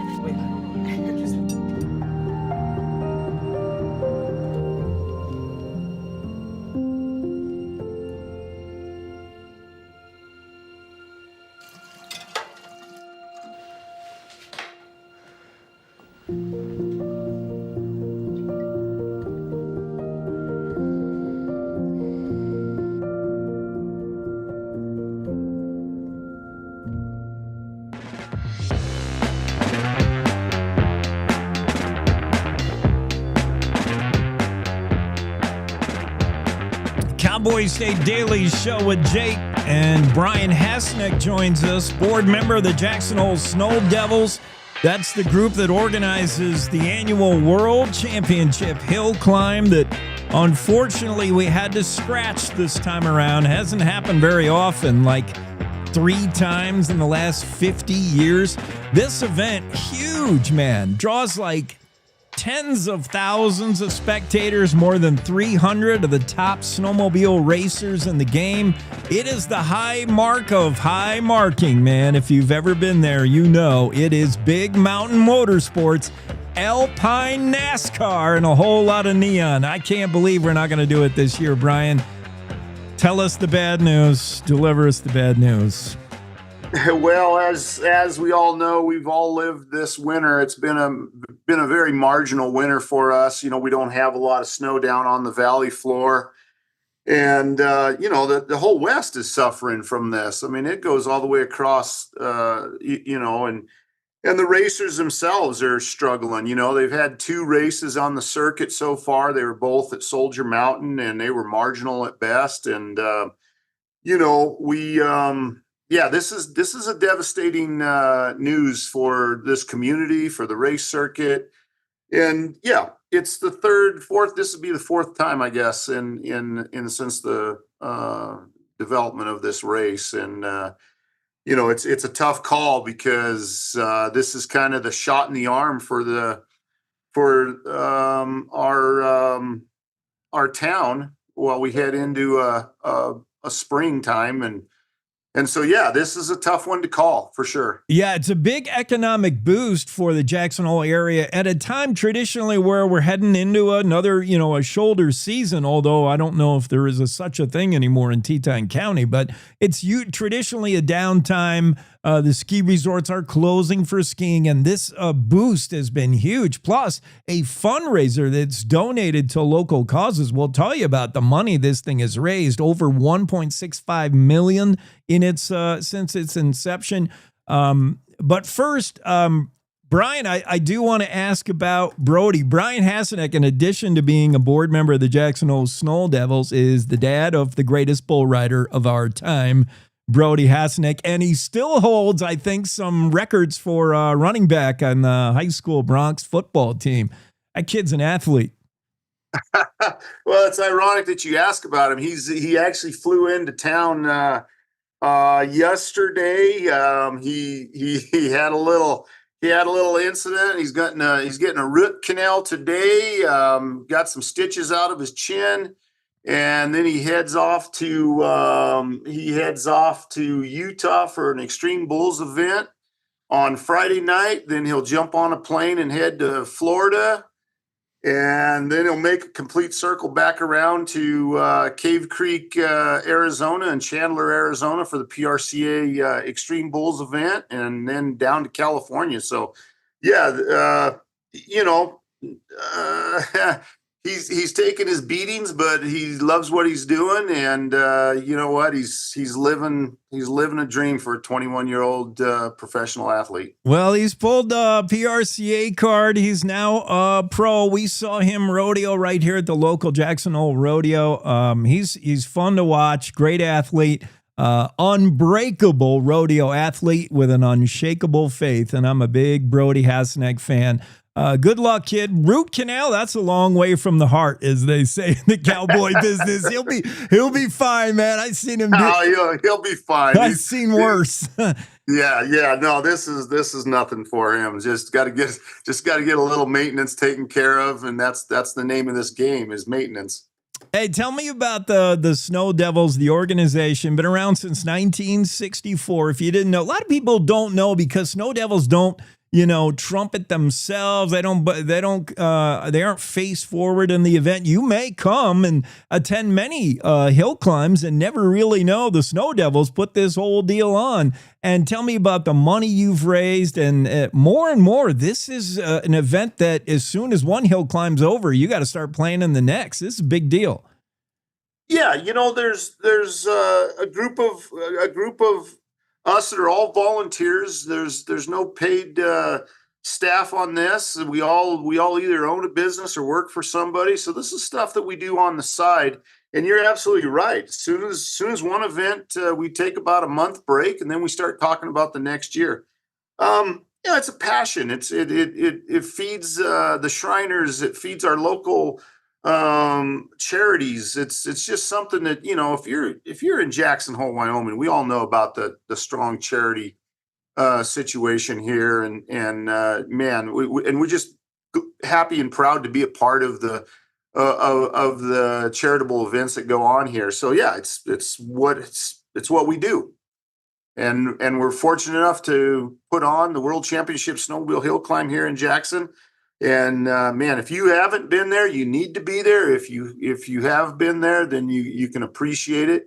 And it's evolved over time. It's become more and more of a show versus just a race. And we have vendors there. We have the manufacturers there. And again, the big economical boost that it brings to this town right before the prior of the shoulder season is fantastic. I mean, we all kind of depend on it. The event itself has been the same as it ever was from the days of Pops Burnside to the days now when that sled that falls into the catch net is worth more than probably the rig that drove it there. I mean, it's getting high dollar. 1.65 million plus donated to local causes like education scholarships for local students. Teton County Search and Rescue, you practically built a whole wing for the hospital, and Shriners Children's Hospital, over $1 million contribution there. It's a great event. So fun if you've ever been there. Back in the day, I wrote a story about predicting that Shyla Dalbout would become Queen of the Hill, the first woman to get up and over, and she did, man. We've seen a lot of firsts there. Tell me about the racers in the circuit. This is like a real thing. These athletes are athletes. They're sponsored snowmobile racers, and this is what they do. Oh, no, absolutely. They've got a dedicated group of racers. We've had some great racers come out of Jackson and the surrounding areas as well. But even more important, these guys are out and what they're doing is they're developing next year's sleds. The manufacturers are providing race sleds to these racers that you're going to see on the showroom next year. So this isn't just about racing. This is about sled development. It's ironic. Polaris came out with a couple different things. They came out with what was called an SKS, and that stood for Snow King Special. And then they came around and they called it Rocky Mountain King. And so there's a lot of development going on behind the scenes based on this mountain and what they can do to climb it. So it plays a big role in the manufacturing of machines, the testing and the feedback that the racers give to the manufacturers. This isn't just about a race. This is about sled development and enhancements, and the racers play a key component in that because they're giving feedback to the manufacturers and the engineers about what the machine's doing, how it's handling. So yeah, this is about the future. This all surrounds around what you're going to see on the showroom next year. Yeah, we do crown kings and queens and champions of the hill climb, but it's just one big R&D room for Polaris, Arctic Cat, and all the rest of the sled makers. They're doing research and development here through these great athletes. Brian Hasenack joins us, board member of the Jackson Hole Snow Devils. A couple more things, Brian. Tell us about who makes the call. How do you make the call when you're looking at snow conditions at Snow King? We haven't had to do this very often. We all know if we're ever going to have to cancel a hill climb, this is probably going to be the winter. I mean, there just hasn't been snow, man. It's been awful. Started late, never really got going. The skiing's okay, but that doesn't mean sledding up the hill is okay. I've seen years past where these high-powered machines, they can get right down to the ground, and that's not good for the hill. I've seen them have to throw hay down to protect the mountain. Who do you have to get together with? Certainly the folks at Snow King, and you have to make a decision based on snow. Well, yeah, it's a collaboration of a lot of different things, right? We've got the Forest Service, we've got Snow King, we've got Parks and Rec. A portion of that mountain belongs to the city, and again, we're talking about machines that coming off the showroom. A stock machine is 140 horsepower. So the dynamics that have changed over the years. These machines are high horsepower machines. We need a decent snowpack. And again, we need to be sustainable with the mountain, and we don't want to leave that mountain scarred and and looking like it could if we were to just run a hill climb without having the proper snow conditions. So it's a collaboration with our board members, our race director, Snow King, the Forest Service, and so it all comes down to a collaboration of people that did, and it's a decision that's not made lightly. We walked the hill twice in the last couple weeks, kind of looking for areas that we could run. And, we do have that one UC 16 national ski race that's coming up that is shouldering right after our hill climb. And so that was something that was a new development that didn't allow us to go over to the Cougar side where there's man-made snow. So just a significant amount of things going against us from the winter to to just, this is the way it is when you're dealing with Mother Nature. Yeah, Brian Hasenack, what is being done to plan for next year and to acknowledge the cancellation this year? If you go to the website, by the way, first thing you're going to see is we had to cancel the event. What do you want to do about your pre-purchase tickets, all that stuff? There's going to be hotel room stays. I mean, we're doing everything we can in this community to make sure those wanting to come to the 26 hill climb are going to be able to come to the 27 or get their money back, or we're going to make it good. Oh, no, absolutely. Our board members are working diligently with our internet guy, and we're making refunds. Some of the people are just realizing that, hey, you know what? Let's just donate it to the Snow Devils and to the cause. And we appreciate that. We appreciate any help we can get, because this is going to be a big sting. But yeah, when it comes down to talking about next year, we're looking at, we're talking about scheduled races from a standpoint of is there going to be another ski race happening during, the week after the hill climb that would maybe prevent us from going to Cougar. We're looking at options of where we can run. They're talking about snowmaking on exhibition where the infrastructure is already there. It's about procuring some snow guns and putting those on exhibition run, which it's primed and prepped, ready for some snow guns. So that's an option as well. But yeah, we've got business partners, motel owners, restaurant owners. They all have a vested interest in this, and they want to make sure that the cancellation possibilities are minimized. And so everybody's brainstorming, everybody's thinking, everybody's making suggestions, and we're going to collaborate and work together to do what we can to make sure this doesn't happen again. We're going to make lemonade out of these lemons. The World Championship hill climb canceled this year. It's the brat pack of bubbleheads and sled necks and adrenaline junkies. They're going to have to put it off for a year. One last question for you, Brian. We can't leave you without knowing. I know you and the fam are big on sleds. Are we going Kitty Cat? Are we going Polaris? The way out and the way up? What are you rocking? Well, you know what? I am not brand loyal. Both my kids race snowcross, and they had great careers in the snowcross world. And but you know what? I am not brand loyal. I do not have an Arctic Cat in the fleet, but I do have Skidoo and Polaris. And a matter of fact, Shannon and I are sneaking out today to go up to Togety, going to take a ride up to Brooks Lake and have lunch at Brooks Lake, because we just haven't had much time to play. And so we're going to go give her a shot today. Dude, I have done that very trip in March and encountered like the worst blizzard I've ever seen going up there one time. And that hamburger never tasted so good. Then we get into Brooks with knowing that Polaris is waiting for you outside. That's fantastic. Well, enjoy that trip. Be safe, and we'll see you next year. We're going to do it. Hill climb. All righty. Thank you, Brian. Bye.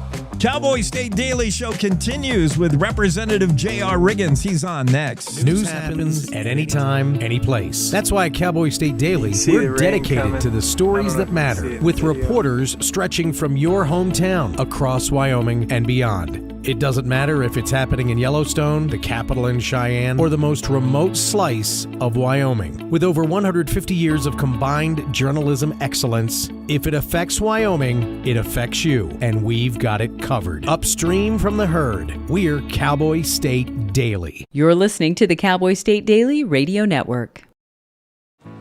You know you don't have to wear your PT gear anymore, right? It's comfortable. So how's civilian life treating you? It's fine. When I got out, I didn't want to admit that there was anything wrong because I felt like a failure. And then I realized, like, there's nothing to be ashamed of. So I started talking to someone. Maybe you are fine. But if you're not, it's okay. Thank you. If you or a veteran you know needs support, don't wait. Reach out. Find resources at va.gov/reach. Logan Wilson here at the M Building in Casper, Wyoming. They do more than just support businesses and private events. They support nonprofits by offering reduced rates to help the community thrive. The staff here at the M Building have been incredible in helping me organize a fantastic event. They are great partners for those who want to make a positive impact on the community. Come check out the M for your next event.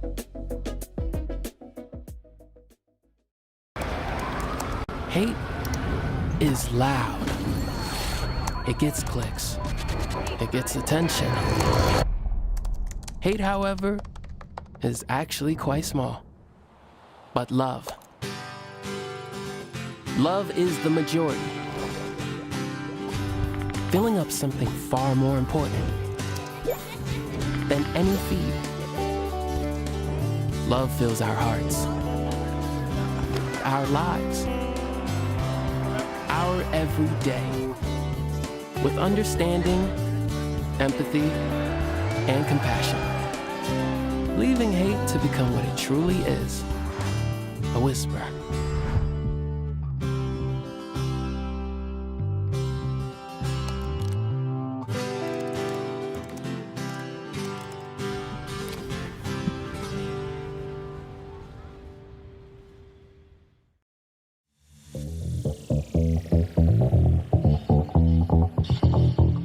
Our final guest for the hour is this guy. So excited to get Representative JR Riggins on the show, representing House District 59.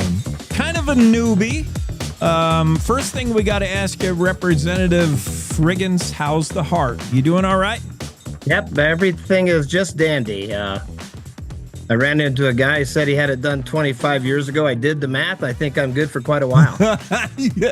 You got a warranty, a 25-year warranty. I love it, man. I hope you spend it all in the House, unless you don't want to, Senate or somewhere in service, because I love, man, I was just reading your website still, JR for House. It's still up there and out there, and you can read all about what JR Riggins believes in. This was your first budget session. A little bit of a wild ride, huh? Well, and not only was it my first budget session, I was asked what I wanted to accomplish this session, and I was like, well, complete one would be nice. That was my biggest goal. And so we followed that up, and we did. And to be honest, being in the House and going through the budget the way we did, line by line, I learned more in that 2.5 days than I would have sat in probably another chamber for 2 years. And you got very comfortable starting to look at bill status reports and flipping back and forth. And, the freshmen wouldn't know as much as they did had we not gone through that. That's a good observation, and that's seeing a glass half full. I mean, that was long hours, and it was a Saturday shift, but what a full immersion way to learn every bit, every little nuts and bolts about the budget and how it works. Yeah, that was a crash course for sure. I want to talk about this one. The governor just vetoed this Second Amendment Protection Act. At first blush, for people that are not quite connected, it could appear, if you are a no vote or a veto on this legislative act, that you're anti-gun, especially when you see who's along your ranks of voting no, you and all the Democrats. I mean, the NRA could come along and paint you and anybody else who voted no as they're anti-firearm, anti-gun, and you're going to take a ding. But you got to look deeper than that. Tell us what this is about, the Second Amendment Protection Act, and why it's not maybe what you think. Well, I'll start with, I voted for that throughout the House part of it. I voted yes all the way along. You never know what it's going to do when it comes back. It hadn't changed all that much, but I also hadn't really dug deep into that. And we also hadn't heard a lot by that point from law enforcement. That it hadn't really started hitting our email, and certainly hadn't had any personal conversations with any of them, frankly. So that would later play a role. But as I read the legislation and got more deep into it, there were elements of it that were just different from every other piece of legislation. Let's take the $50,000 fine, which was a component of violating that. Every statute you'll ever see, they'll say not more than $10,000 or not more than 3 years in jail. And this just bypassed all that and just went straight to a $50,000 fine. And so that was different. Now and I wrote in the first paragraph of this, what I sent you was the overview of what this wants to achieve. It basically wants to say that no law enforcement entity in Wyoming at all whatsoever will participate in a piece of legislation passed at the federal level or any level that involves confiscation of firearms, just for that purpose alone. So, and you'll notice in my article, I went through a number of things. Number one was how much success we've had with the Supreme Court on Second Amendment issues. It's remarkable how they've really affirmed individual Second Amendment rights through 5 or 6 straight decisions. And I don't think we should ignore it. I mean, they individual rights for many years, but not this last court. For the last 15 years, they've affirmed individual Second Amendment rights. And with that in mind, I'm like, okay, are we panicking for no reason?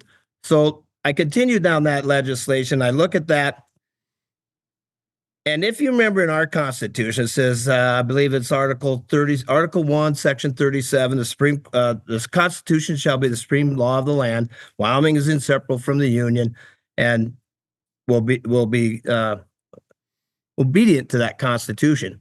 Well, if a federal law, like the one I provided as an example from 2019 that never saw the light of day, that actually is a confiscation by automatic buyback of semi-automatic weapons.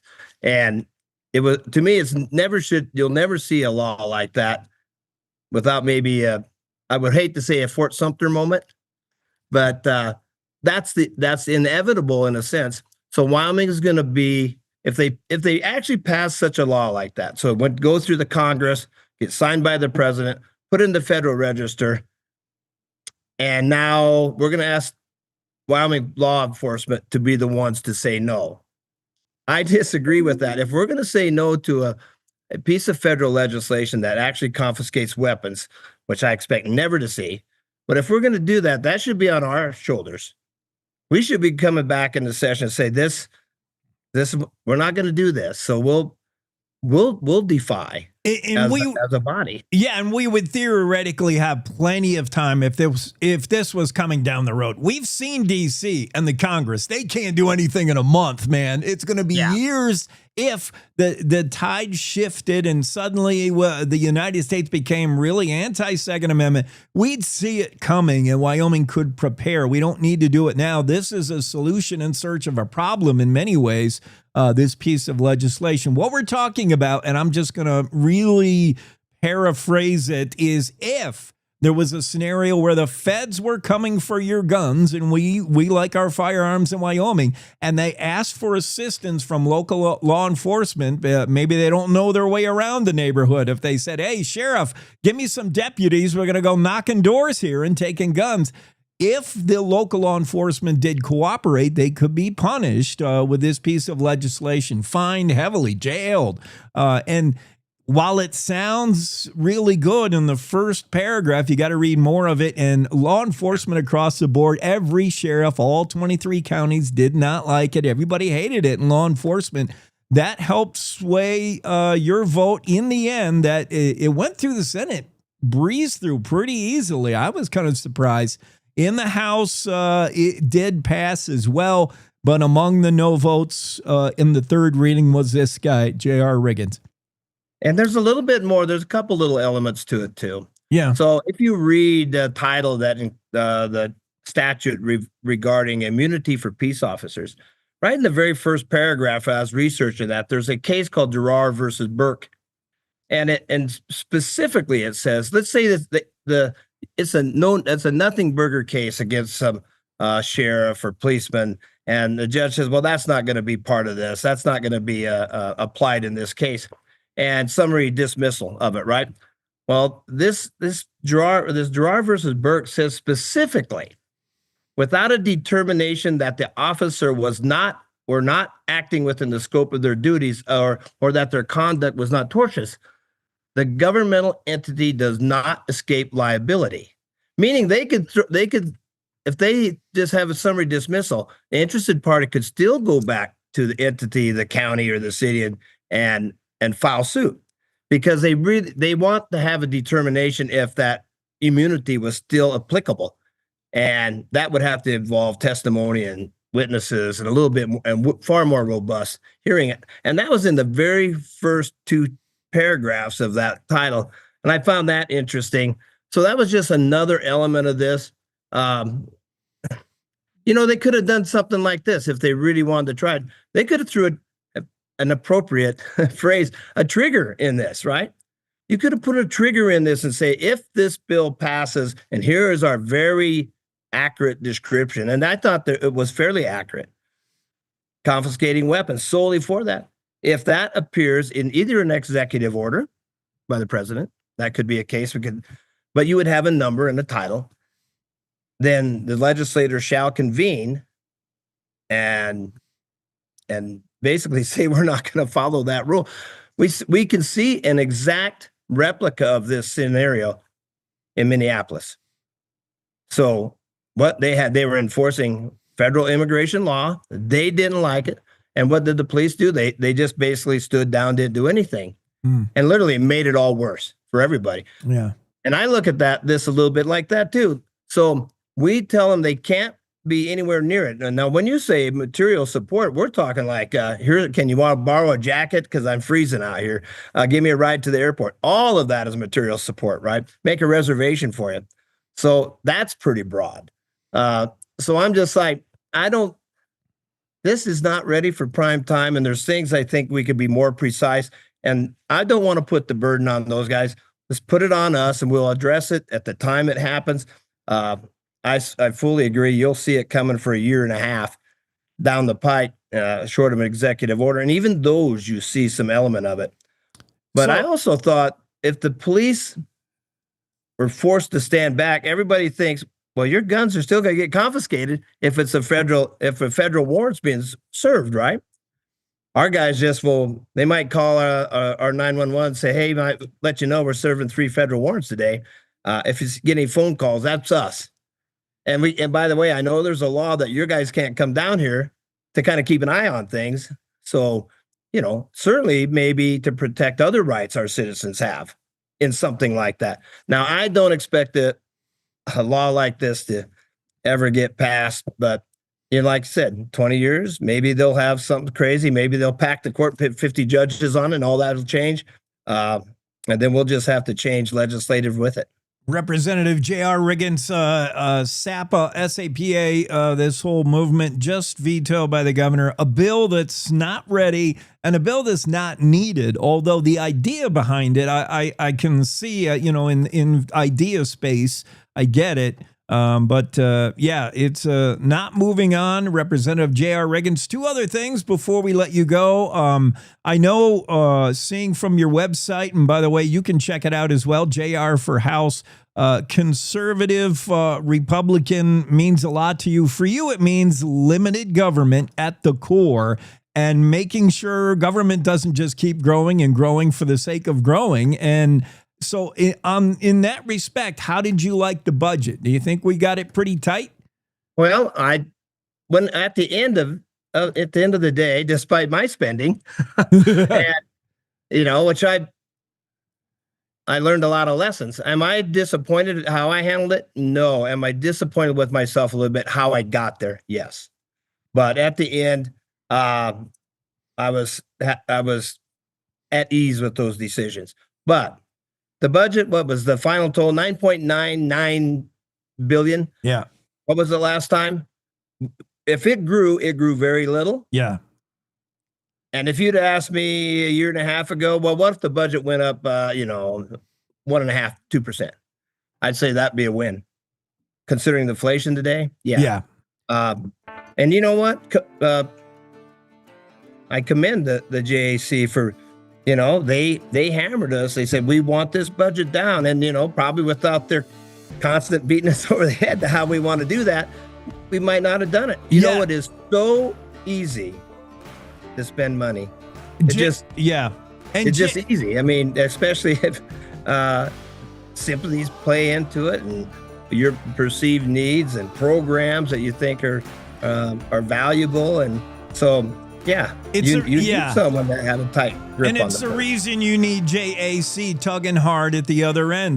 We need all those checks and balances. We got to have you on again to talk simply property tax. I know that's big for you. We got property tax relief, but we don't yet have property tax reform. And is that in the future for Wyoming? I want to do that at some future date. Thanks for being on, Representative. Appreciate it. You betcha. Have a nice day. Time for news now. It's time to take a look at what's happening around Wyoming. From the Cowboy State Daily News Center, I'm Mac Watson. Noting the Trump administration backed his decision, Governor Mark Gordon on Tuesday vetoed the Second Amendment Protection Act. Cowboy State Daily's Claire McFarland reports the bill would have penalized Wyoming agencies that help with federal gun enforcement operations. Pretty much all Wyoming law enforcement and the Trump administration's acting ICE director do not like this bill. And so what local law enforcement are saying is they could be caught in the crossfire of vague remedies, whereas the gun lobby is saying this is making sure that local law enforcement stands against federal law enforcement when it comes to an issue of our gun rights. Gordon had a letter from the acting director of ICE saying this could chill other lawful operations and collaborations between state and federal law enforcement. Senate File 101 would have imposed $50,000 civil penalties on Wyoming police agencies that help with federal gun crime enforcement operations against law-abiding citizens. All 23 Wyoming sheriffs opposed it. Laramie County School District 1 says it's aware of a video showing a Cheyenne junior high teacher on his knees begging a student, telling her that I did something very wrong. Cowboy State Daily's Greg Johnson reports that one parent says the video is creepy. Parents are still asking other questions like, is this person still teaching at the school? Was there a suspension? The parents are just saying, look, we just want some transparency. We just want you to say, yes, something happened and we're addressing it. The school did send out a statement about it to parents on their automatic system. And it basically says we're aware of this situation. The Cheyenne Police Department has said it's investigating a report about the incident, which involves a man now confirmed to be an 8th grade McCormick math teacher. I'll be back with more news from the Cowboy State Daily News Center right after this.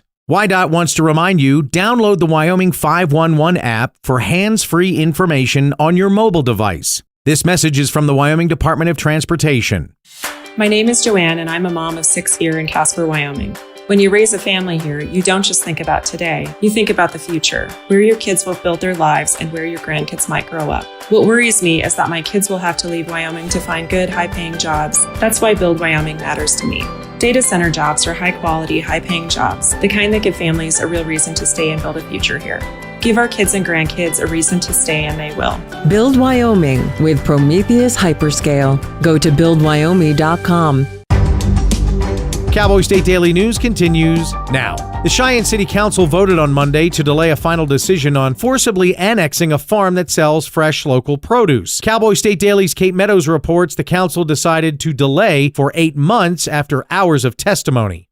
50 people came and actually spoke at the meeting in favor of Y Fresh Farms being able to continue to operate their business as they have without having to abide by city code. This ordinance took up the bulk of the meeting, and the meeting overall lasted almost 6 hours. This part of it lasted more than 4 hours. At the end of it, City Council agreed unanimously to postpone the third reading to November, which gives the city 8 months to work through some more definitions, especially defining what an urban farm is and putting that into city code. The proposed annexation has been a point of contention for months. It's part of a larger plan Mayor Patrick Collins introduced when he took office in 2021. The City Council will meet again on November 9th.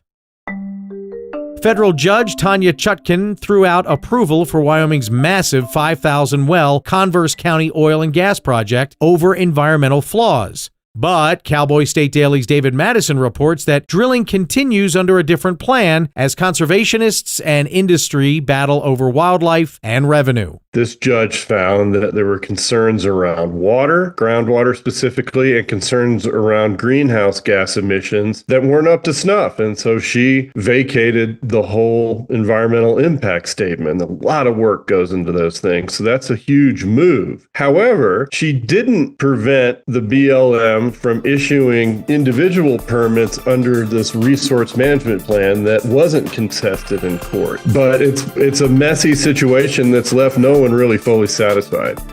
Despite Judge Chutkan's ruling, drilling permits are still getting approved in the Powder River Basin. And that's a look at today's news. Get your free digital subscription to Wyoming's only statewide newspaper by hitting that daily newsletter button at cowboystatedaily.com. My mom and dad were traditional Asian parents. Now, my father would go to work before I woke up in the morning, and then he would come home too tired to play with me. I tell my son, I love you every single day. I love you. Now, my dad has never said that to me. Not because he doesn't love me, but because culturally it wasn't comfortable for him. So I teased him the other day and I said, how come you never say that to me? And he said, you're too old now. Now that he's a grandfather, he says, I love you to my son every time he sees him. My advice to all the fathers out there, forget the material things, forget the cultural restrictions. They grow up way too fast for you to waste even a single precious minute or moment. Say bye-bye. Bye-bye.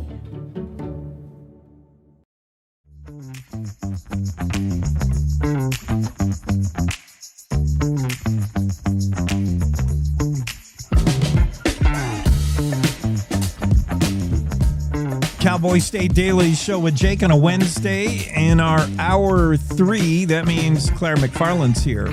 If everybody's coordinating, yes.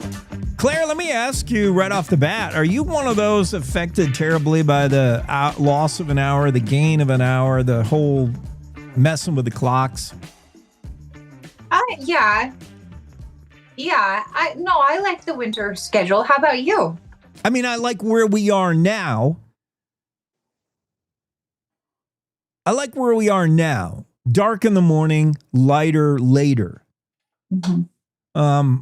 But I just, the whole, like, are you one of those people are you a jet lagger? Do you notice if things are an hour off? Does your body notice or not really? You just.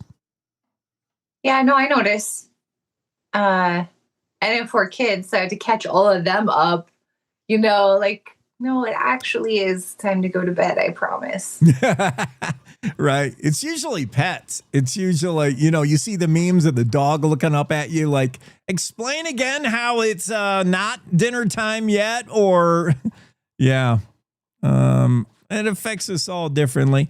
All right, what stories of yours do you think are the ones you really want to talk about, the important ones? I want to hit the whole Second Amendment Protection Act because we just had on Representative JR Riggins, who on third vote in the House risked being labeled anti-gun for voting against this thing along with the Democrats. But this is, at first blush, this is not about firearms and who can take them, build this up for us. And what does the governor veto mean? And can we go back to the legislation and have them flip that, or is it too late? Oh boy. So lots of questions in all of that. Sorry. I wish I'd been watching with Representative Riggins. He's an interesting one to watch. Yeah. I wish I had done what he said, but okay. So holy crap. This one was all over the map, and so it was fun to write about. The Democrats in the Senate voted for it. So too did Cale Case, a super libertarian leaning, so sometimes sides with Democrats, Republican. He's unique because Lander is unique, and he represents Lander very well. That's a unique place, and I got to be honest. When I think of a person that like links up with his district, I do think of Senator Case. So yeah, he made this big speech, like, and he confirmed to me he was being sarcastic and he was referring to events in Minneapolis. Yeah. He did confirm this to me. I didn't get his confirmation in the story in time. I was just merely being suggestive. But he made this big speech like, imagine a world where people who are just carrying guns are shot while protesting, and then he ends up voting for it. So too, like, Senator Chris Rothfuss makes this big 10th Amendment speech, and really interesting. And a lot of Republicans in the Senate voted against it. I don't know that the gun lobby has the 2/3 to override in the Senate. And there were two bills too, right? Two similar bills in the Senate. One survived and the House one didn't. Right. The one the Senate president sponsored survived, and the one Representative Bob Worf sponsored did not. But so there were different vote counts. But if I recall, there was an 18-13 count in the Senate on third read on one of these, which is not 2/3. Yeah. And in the House, what was the House? Like 40-21, which is not 2/3. Fairly close in the House. Yes. With some Freedom Caucus breaking ranks. It didn't. They both votes started out way more landslidey and then ended closer. Just to totally broad brush paraphrase what the bill is, and Claire will probably have an aneurysm listening to me like explain what it is. I think it was heavily influenced by what we saw in Minneapolis. It's this notion that in a future world, there could be less of a commitment to the Second Amendment by the feds, by Washington, D.C., maybe a different administration, and maybe they come for your guns in Wyoming. And when they ask local law enforcement for some help, like, hey, sheriff, give me some deputies, we're going to go knock on doors and take people's firearms, this piece of legislation would punish any local law enforcement that cooperated with that, fine them, jail them. Yeah. Okay. So we have a Second Amendment Protection Act currently in law that would impose a misdemeanor on state officers who did some federal gun grabbing. Right. And so that's in law. But the issue that the sponsors of this new legislation have with that is that if you are going to be charged with a misdemeanor, who makes that call whether to charge you? The county attorney. And the county attorney works alongside officers. If there's a big, if there's an officer involved shooting and something big has gone down, they'll get a different prosecutor to decide chargeability of that situation or not.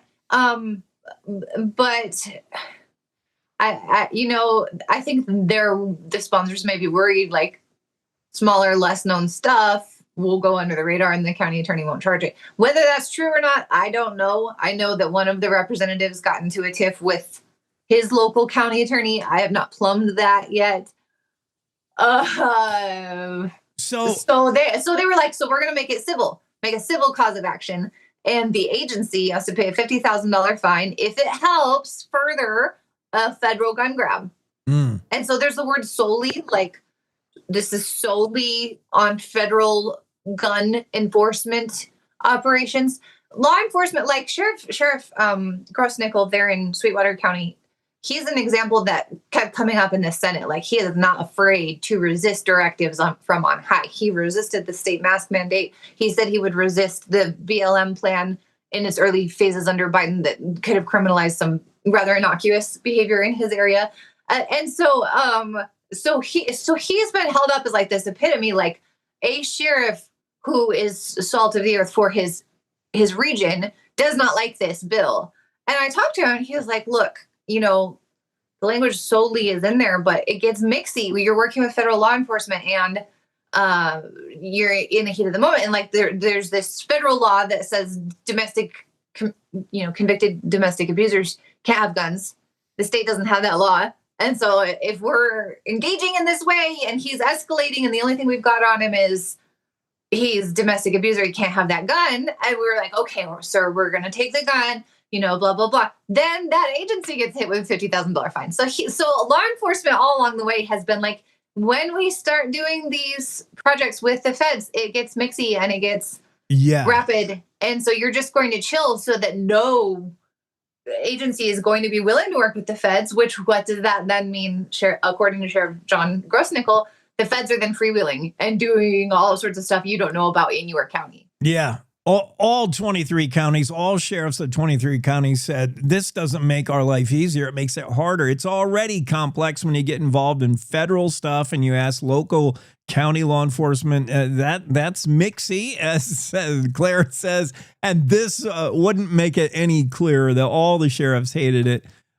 Reasons to vote against it would be the bill wasn't ready or the bill is not necessary. It's a solution in search of a problem. We don't yet have this dystopian future where they're coming for our guns. And if we did, there'd be time to pass something like this if we needed it. Also, reasons to vote no are, of course, listening to all the sheriffs who hated it. Those are the reasons we heard from, at least from Representative JR Riggins. But I do think the yes votes were heavily influenced by the Minneapolis thing. I was interested. I'm glad you said that because I'm thinking Ruby Ridge is kind of in the rear view mirror at this point, pretty far. There was an incident in Wyoming, right, where the feds did come and try to seize firearms and ask for assistance from local law enforcement. But for the most part, is what the problem here? Is this just is this a problem that is happening? But I didn't think about the whole ICE operations in Minneapolis and how that played out for some lawmakers. Yeah, it would be an interesting question for the gun lobby, whether that fueled anything this direction. Yeah, that's an interesting. I know a lot of staunch Second Amendment advocates were offended at Alex Preddy being killed. He does not appear to be wielding the firearm as he enters the fray in that footage. I'm still not sure what happened inside the fray, but I guess that's one of those where reporters get told that's under investigation. Yeah. One other thing wrapping up that budget session is news that the Governor Gordon has a little bit of heartburn over where we ended up with funding education, almost $4 billion, 3.9. We got there. This was a heavy lift. I didn't know if we would get there. And what is the takeaway? What is Gordon not like? What is to not like? If we were to ask Superintendent Megan Degenfelder, does she like it? What happened with the whole recalibration? Yeah, good question. Should ask Degenfelder. Yes, I will. When is she on? I think next week on what she's regular Wednesdays on. I think she's on next week. Okay. Yeah, good point. Now, Gordon didn't like the teacher silo. So like paraprofessionals, teachers' aides, teachers, there's a couple other instructional staff titles in there. Their pay is siloed, as you know. So they're getting all these raises and the legislature's like, don't you dare use those raises on anything else. Yeah. Like this is going to the teachers. And as I told you, I think I was languishing on a couch at the Capitol at some point, maybe. Yeah. I was like, this is a long battle where some in the education lobby have said teachers need raises. And then if ever there's a district that doesn't use exactly that money for exactly that raise, the legislature's like, oh. And so they're like, no, we're not playing this. This is. And so Governor Gordon let that education spending package go into law without his signature, which is a sign of reluctant approval. I wonder why we have that. I love the way you put it. When you talked to Mac Watson, I think yesterday, you said the governor doesn't hate it enough to veto it, but doesn't love it enough to sign it. He's just going to pretend it doesn't exist. Like, okay, it's on the desk. Yeah. And so he was like, this is, I've served on a local school board. This curbs flexibility. I know how hard it is, to stretch a dime. Senator Chris Rothfuss, this is a moment of pause in itself. Senator Chris Rothfuss, one of 2 Democrats in the Senate, one of 8 Democrats in the legislature, was the key architect once that thing got to session. I know he was on the recalibration committee, and there are a lot of key architects working there all last year and into January. But once that baby got into session and was vetted in the Senate Education Committee, Rothfuss became like the conductor. And I think pretty much all of his changes held too. They did some stuff to tighten up an insurance scheme that he built, and I asked him, and I can ask questions like this. I said, why does your opinion matter to the Senate when you're a Democrat? Why does it matter to apparently the majority? Why are they listening to you? Yeah, so I ask questions like, why do you matter to people? Yeah. To sources, and they don't get offended, and but he knows what I meant. He was like, I've been in this for 16 years. Yeah. I've been in education legislation. He's participated in the 2 prior recalibration efforts.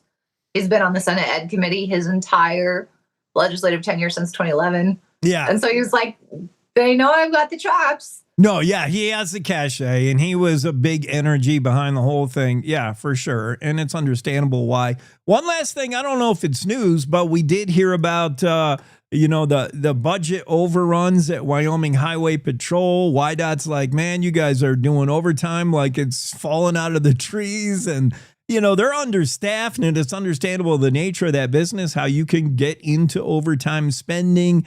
In fact, we had Colonel Tim Cameron on to explain how we got there, and he was talking about some things he would like to implement to kind of fix and ease the budget problems. And then he's leaving. That news came out of the blue. I wish he would have told me when we had him on, but you got that scoop. How did you find out, and does that mean anything? WYDOT did a presser, but then I was like, I'm calling this man. So I called him, and he was like, no. I've been thinking about this since November. And he said that's when he started talking with his family, and he notified the deputy director after he got back from Christmas vacation. And so that was the talk we had. Oh gosh, the highway patrol. I'm just gonna.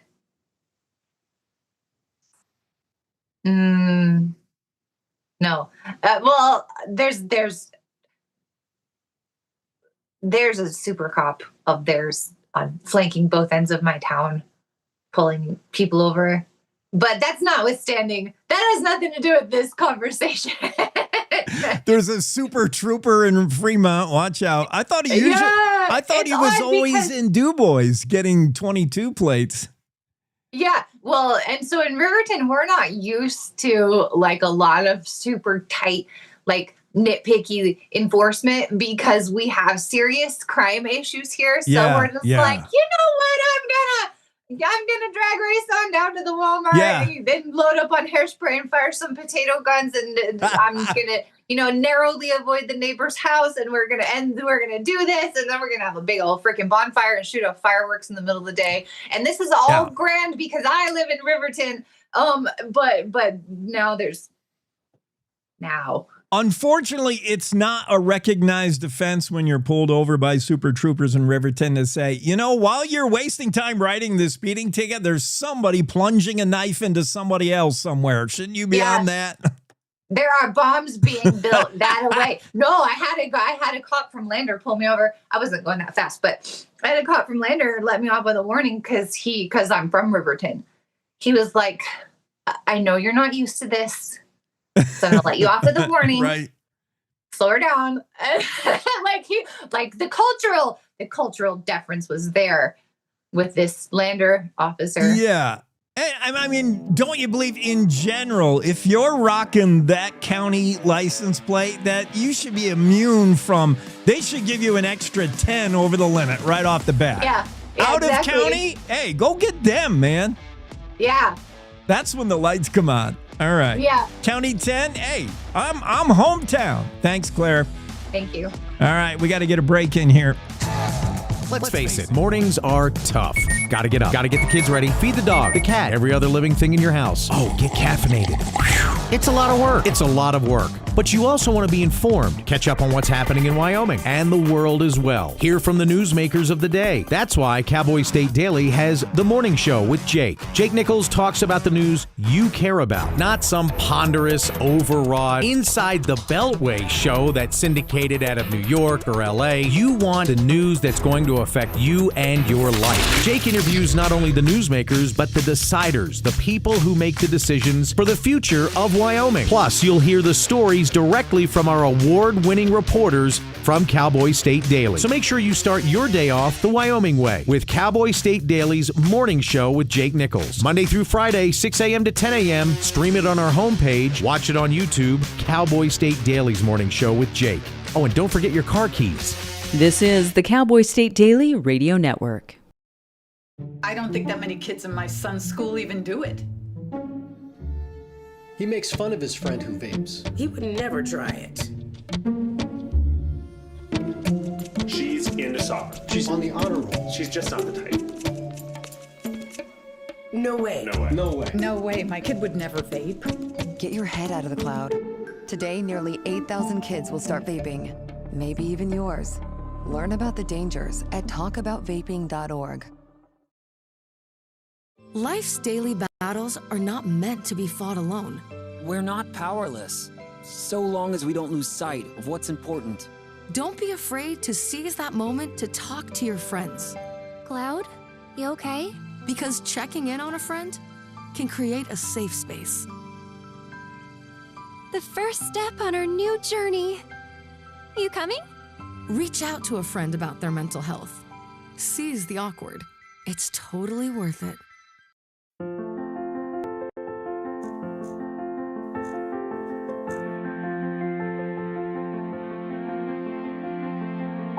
There are a lot of words I would use to describe my daughter. Kind, strong, hilarious. When I think about how much she's experienced in her life, on a journey that we're now on together as a family, we can't help but be inspired by her every day. Hey, Mom, we're about to start the movie. Oh, yeah, I'll be right there. Okay. So really, we're the lucky ones. Learn about adopting a teen from foster care. You can't imagine the reward. Visit adoptuskids.org.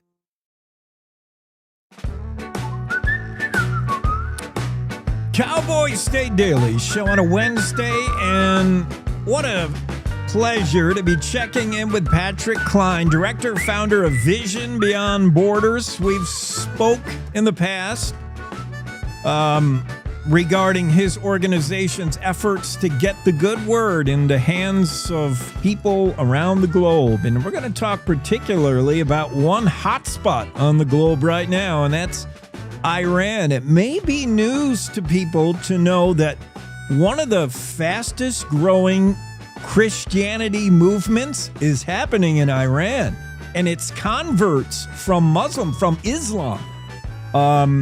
It's maybe surprising to some. It's a good eye-opener and reminder that no matter what we see in the news, when we see bombs drop and supreme leaders make threats, that people are living in a country, regular people, and these people thirst for hope. And Patrick Klein, I don't know how you're going to get a Bible into Iran right now, but tell me about the efforts and tell me what's going on in Iran. I see some estimates anywhere from a little over 100,000 Christians in the country to 1 million. It's all over the place because we're just not clear on what goes on in that country.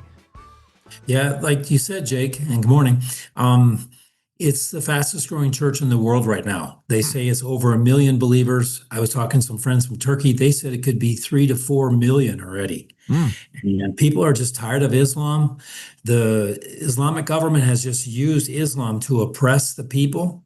In Iran, there's no live music. There's no live music allowed. I think there's one or two restaurants in the whole country.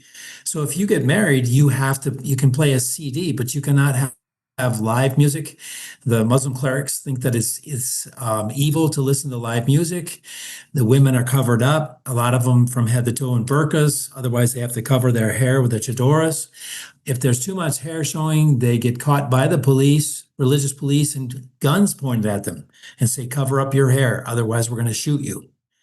And it's just, having been there twice, it's not as bad as North Korea, but it was like one step down from North Korea.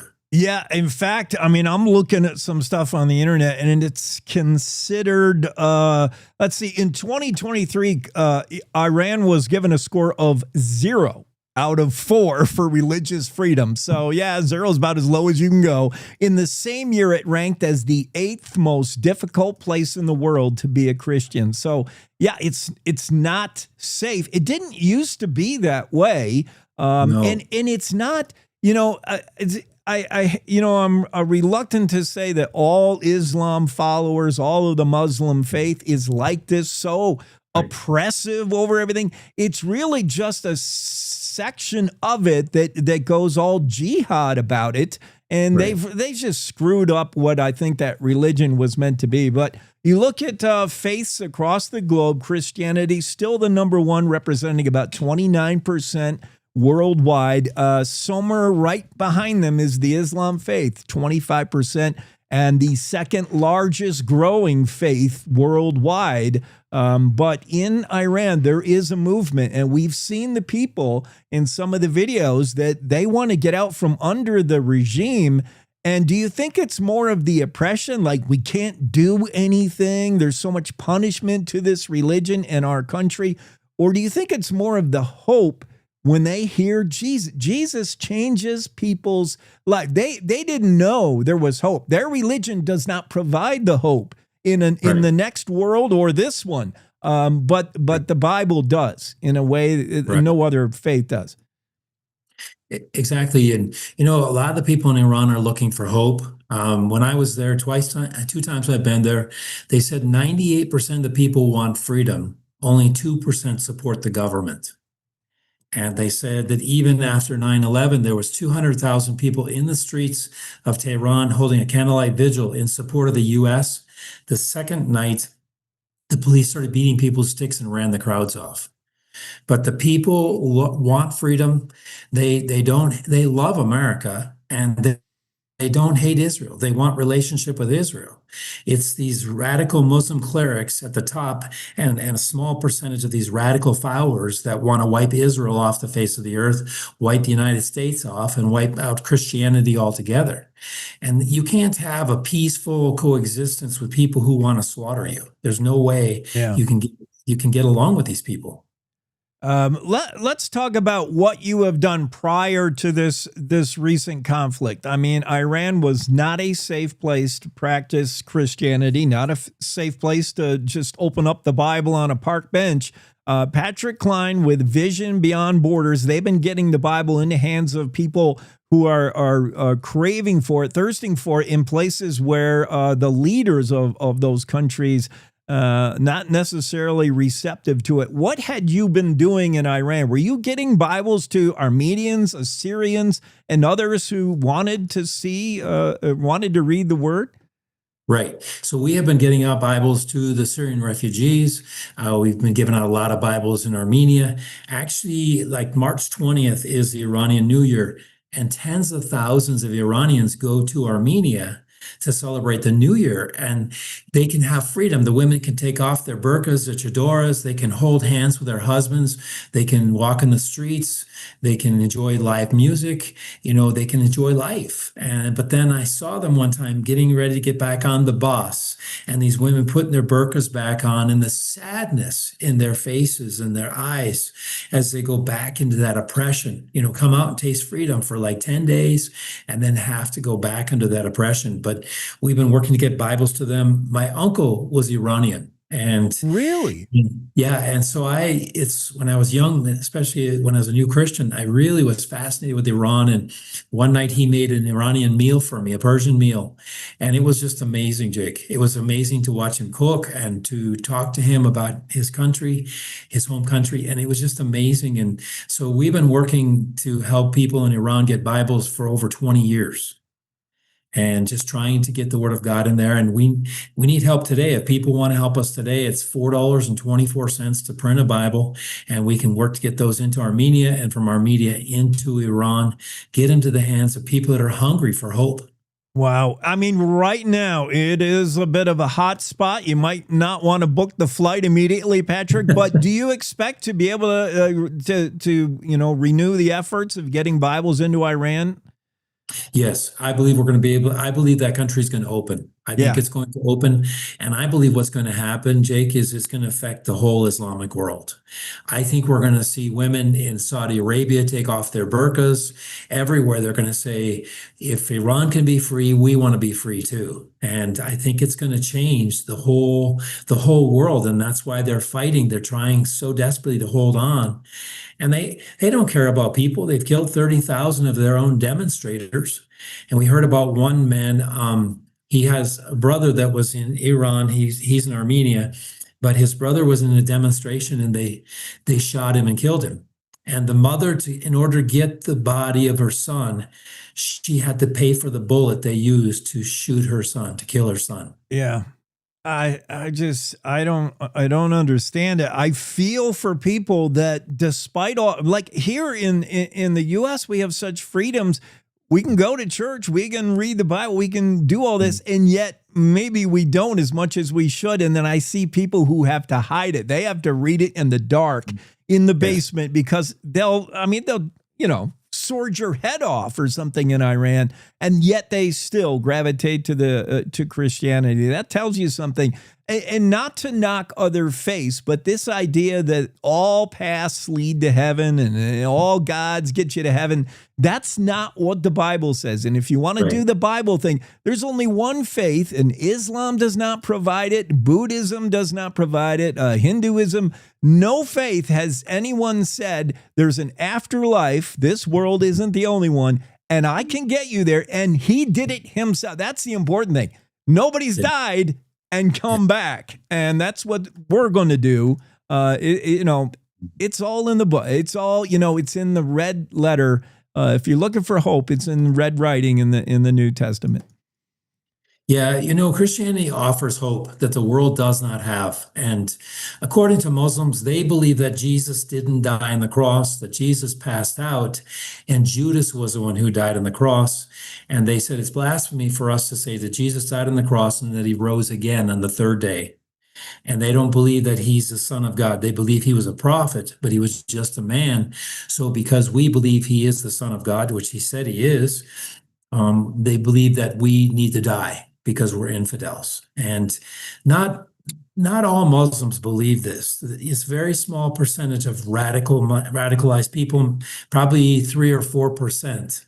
But when you think in a billion people, that's still a lot of people that are radicalized, that have no tolerance for Judaism, have no tolerance for Christianity, for any other religion.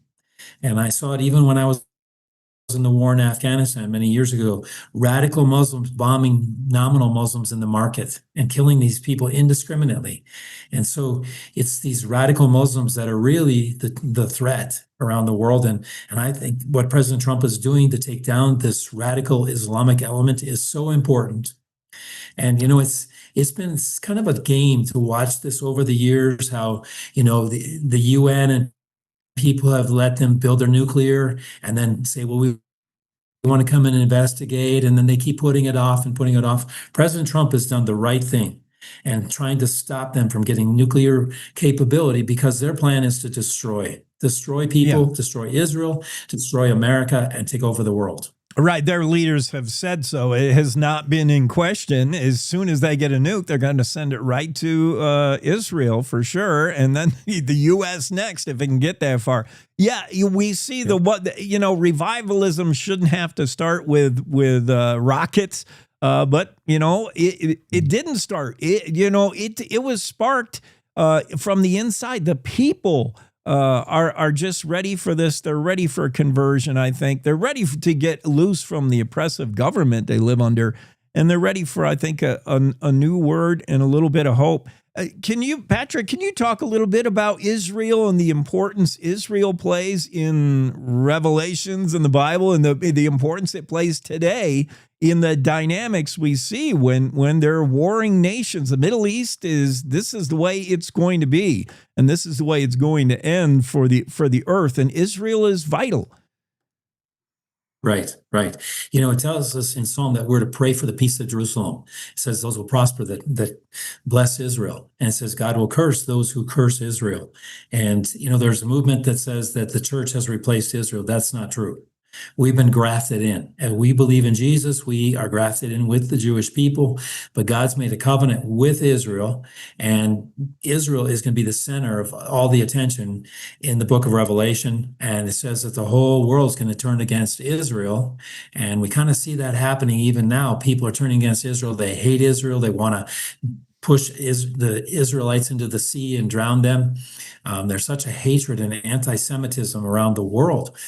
But it's so important that America stand with Israel, continue to pray for them. And especially as Christians, we need to stand with Israel, pray for them, because they're very strategic in the last days, what God's going to do in the last days. And it says that the armies will gather around them. We know even that the Antichrist will make a peace pact, and that the temple will be restored in Jerusalem. So it's very, very key. And also it's interesting because Muslims believe that Jerusalem's the third most holy place in their religion. So they want Jerusalem. They want it really bad. And it's kind of interesting because they have what they call the Mahdi, which they believe is their Messiah that's going to come. But if you read about him, he really is the Antichrist. And they believe that the return of Jesus is actually the Antichrist coming. So it's totally twisted. Yeah. But it's so important that we know what the Word of God says, so that we're not deceived in these last days, because it says there'll be much deception out there, a lot of lies and stuff like that. But it's so important that we pray for Israel, pray for the peace of Jerusalem, and that we stand with Israel, because the world is turning against Israel very fast. And, when you have all these Islamic radicals that want to wipe Israel off the face of the earth, if people think that it's okay, let Israel go, guess what? They're coming to America next. And we already know they're already in America. Sleeper cells are all over America.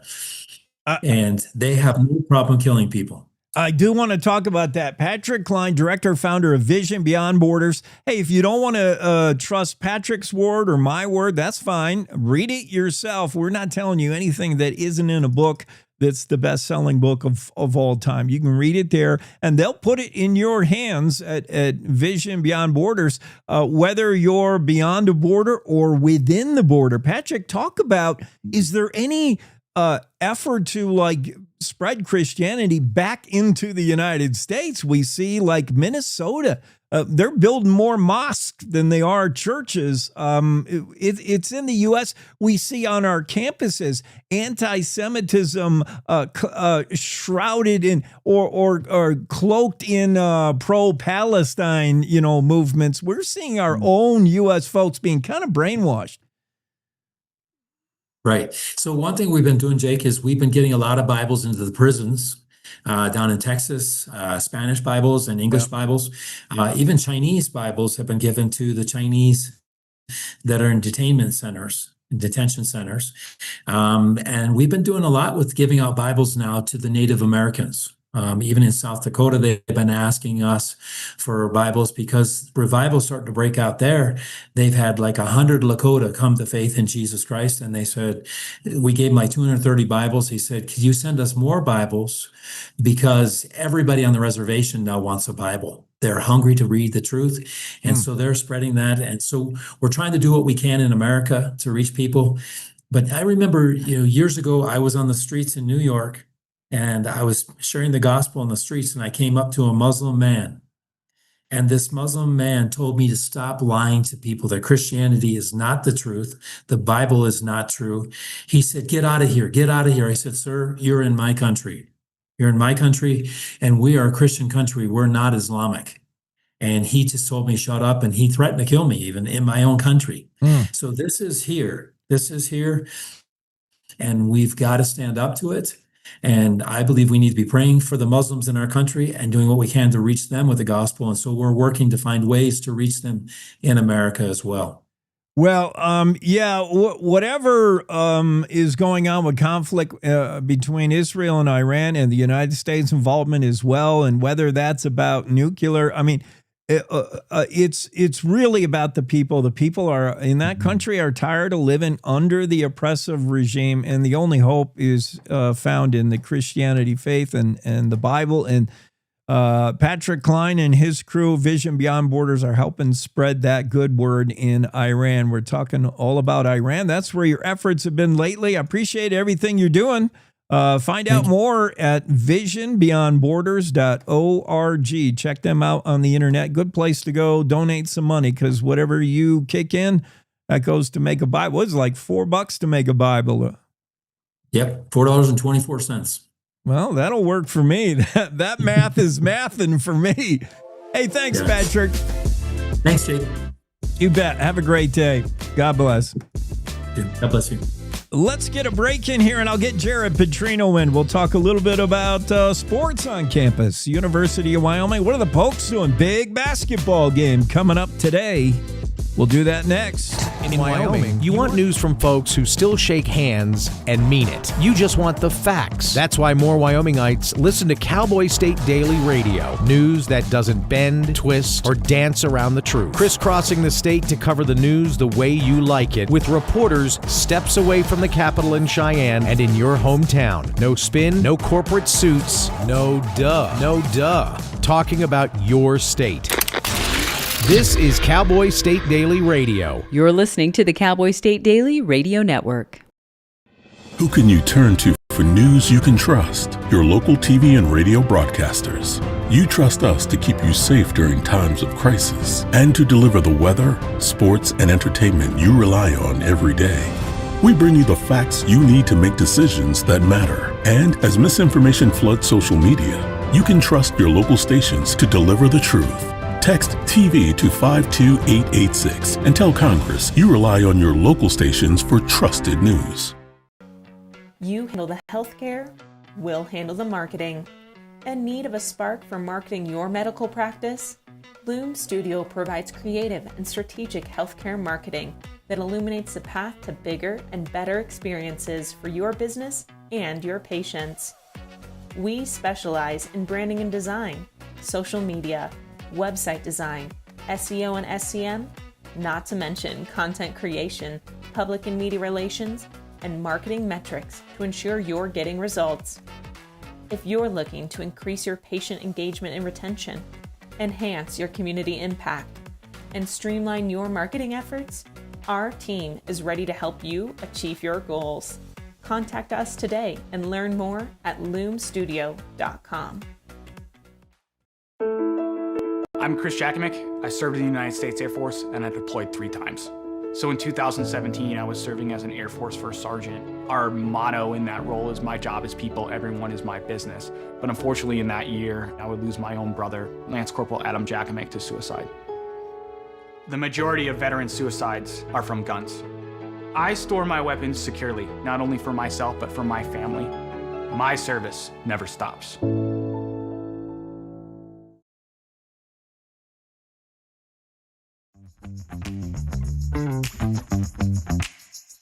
Cowboy State Daily Show Wednesday. Jared Petrino is here. Big basketball game coming up today. Jared, we're going to start the Mountain West tournament, and we're going to start it with a team that we trounced not that long ago, but they'll say it was because of the thin air. Now we get them in their ballpark. It might be a little bit different at the Thomas and Mack. They get to play on their home court. UNLV and the Wyoming Cowboys do basketball today, 1 o'clock tap. Yeah, it should be a good game. I know UNLV got some big wins late. We were able to get UNLV earlier on in the season by a big margin at home. That was beginning of Mountain West play. I don't know if they were still figuring some things out, but it looks like they got some things going there down the stretch. So be a good 8-9 matchup. Obviously, pigtail game going into the next round again. 1:00 tip off. So I heard Coach Wick said he was going to show the team the 2023 game where we beat UNLV in the tournament. So hopefully that sends some good vibes and some positive energy going into this afternoon. Yeah, the running Rebs didn't want to run that much in Laramie. We'll see what they do at home. Both teams are different from the last time they saw each other for sure, and both teams on a little bit of a heater. I mean, UNLV ended the season strong, and so did Wyoming. We won the last 3 games, right? Yeah, definitely. Both teams are coming to the tournament probably feeling like they're playing their best ball, and so again, it's gonna. I don't know about, I'm hoping at 1:00 or actually noon in Vegas time, there's not going to be a lot of UNLV fans. Hopefully they got to work. So they're not going to be in the Thomas and Mack. So, and you know how much, there'll be a lot of brown and gold for sure. We know that. So hopefully we can take over their barn and have that thing louder than the opponent. So yeah, the brown and gold always travels well, Jared. But I think most of the workforce in Las Vegas doesn't work until like midnight, dealing cards at the casino. Good point. They may not be awake yet. They might be still sleeping in from their shift. I don't know. Women's basketball, well, the season's over. Cowgirls finished at 10-20 with a season-ending loss to Air Force. There were some highlights and some real stars we'll remember as we sent them off. But I always like watching women play basketball, even before Caitlin Clark. And we're going to talk about girls high school basketball. I can't wait to see East and Green River go at it. I'm already forecasting a state title between those two. Oh, man. Tough season for the Cowgirls. But again, I think everyone was expecting that a little bit of a rebound year. Hopefully they can keep some of these good freshmen they have on their roster. Definitely not. They weren't, Air Force turned out to be, that's who knocked them out in the first round. But Air Force made a run to the championship game last night. So they got hot. They were playing well. And so they can't hang their heads too low, and hopefully they get some pieces in this offseason and look to rebuild for the next year. I saw we were sending a diver. They had swimming and diving big competition. I don't really follow that. Jared, are you on that?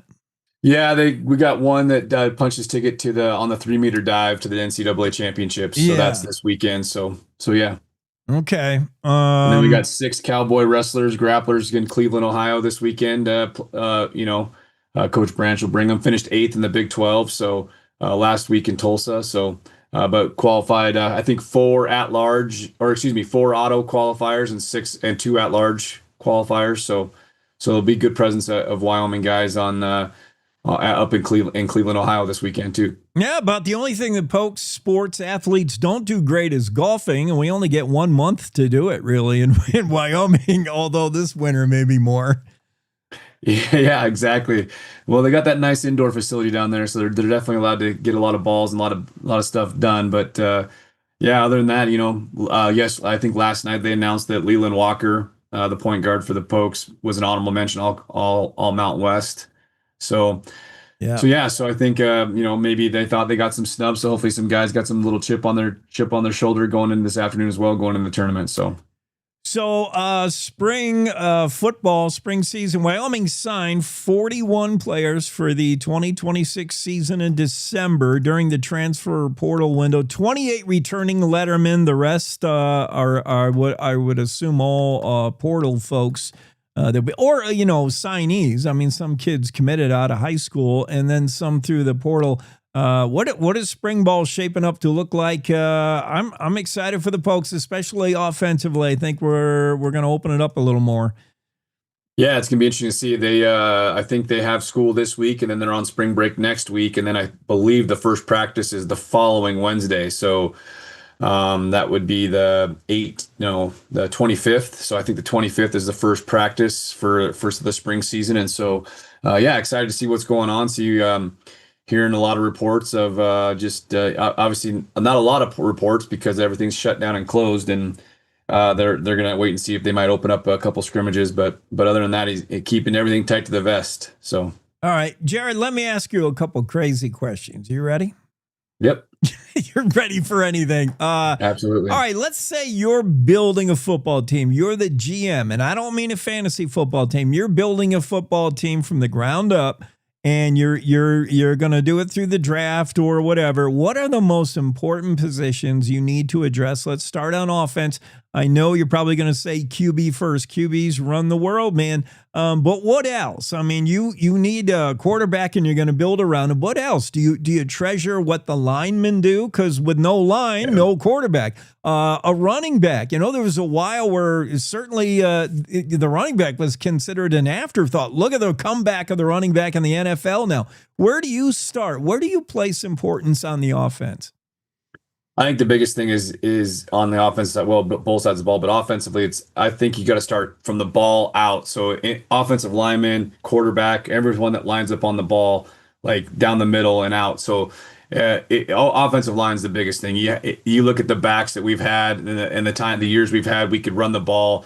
And it's not necessarily those, not to take anything away from those backs, but those offensive lines that we had were unreal. Like, you know, you look at the year where we had 3 of the 4 offensive linemen go into the NFL. I mean, it's impressive to see that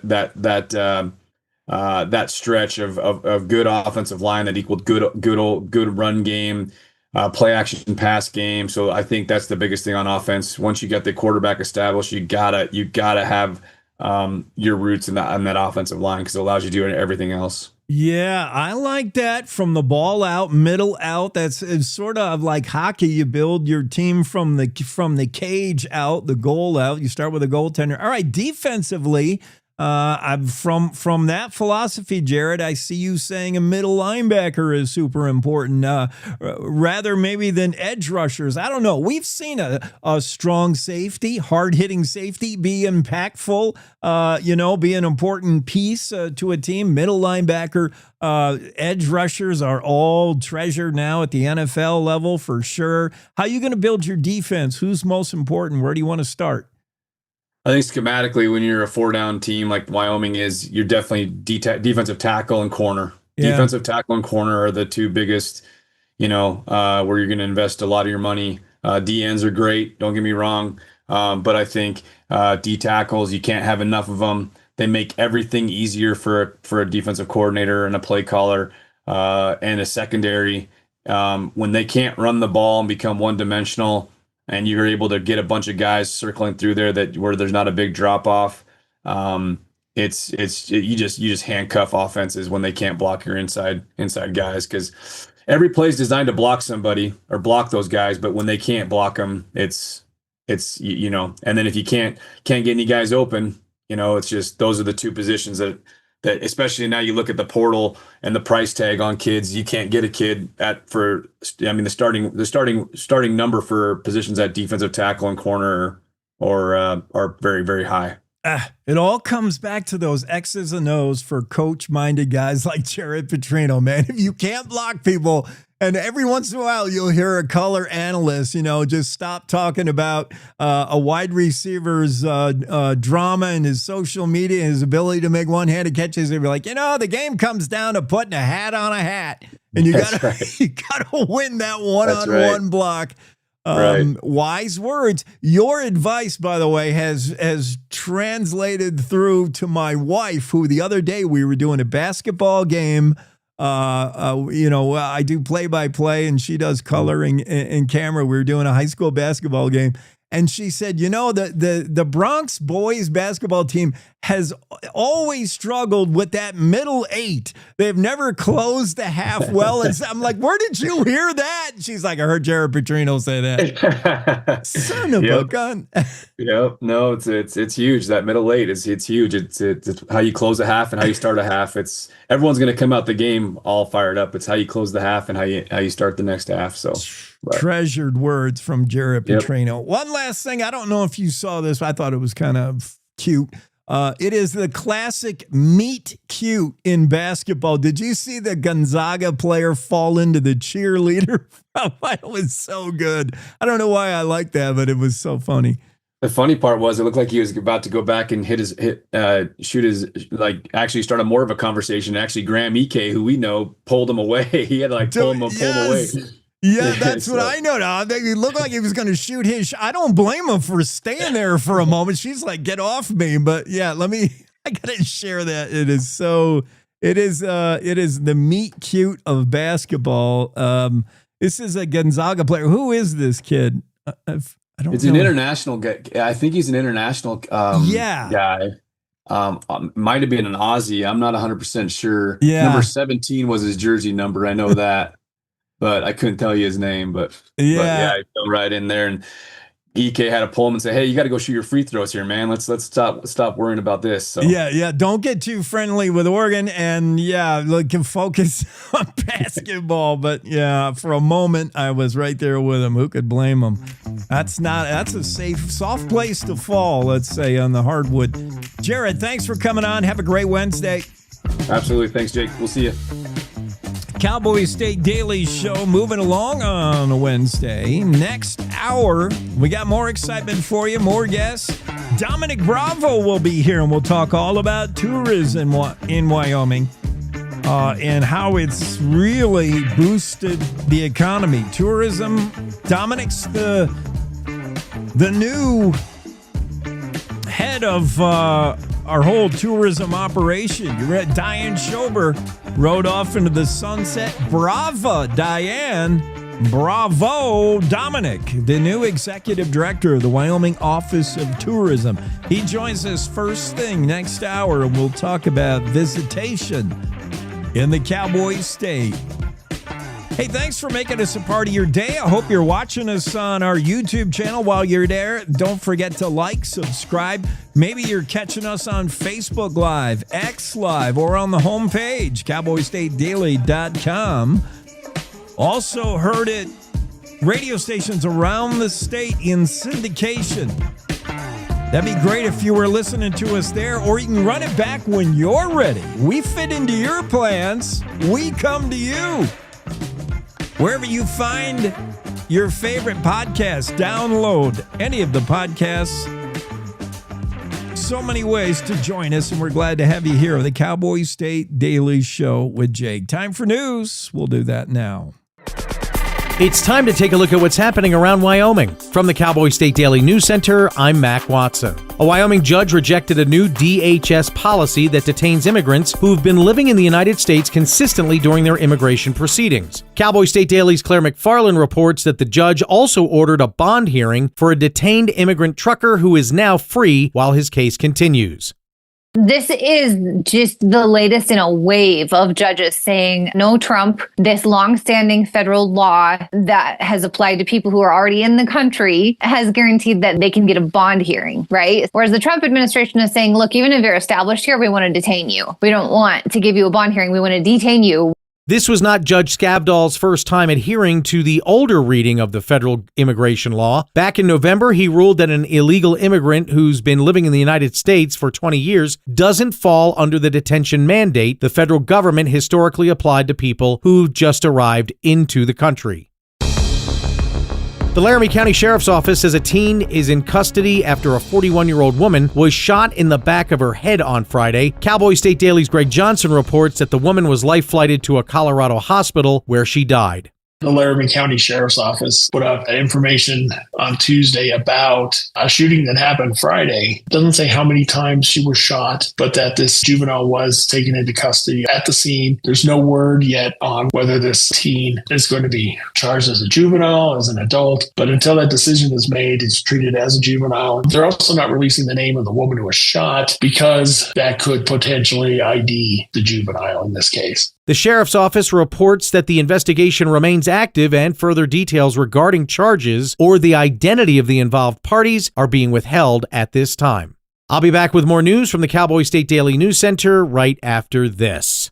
This winter driving safety tip from WYDOT reminds you don't crowd the plow. WYDOT's plow drivers work hard every winter to make sure travelers can safely reach their destination. When you come up on a plow, slow down. Give them space. Only pass when it's safe to do so. This has been a winter safety driving tip from the Wyoming Department of Transportation.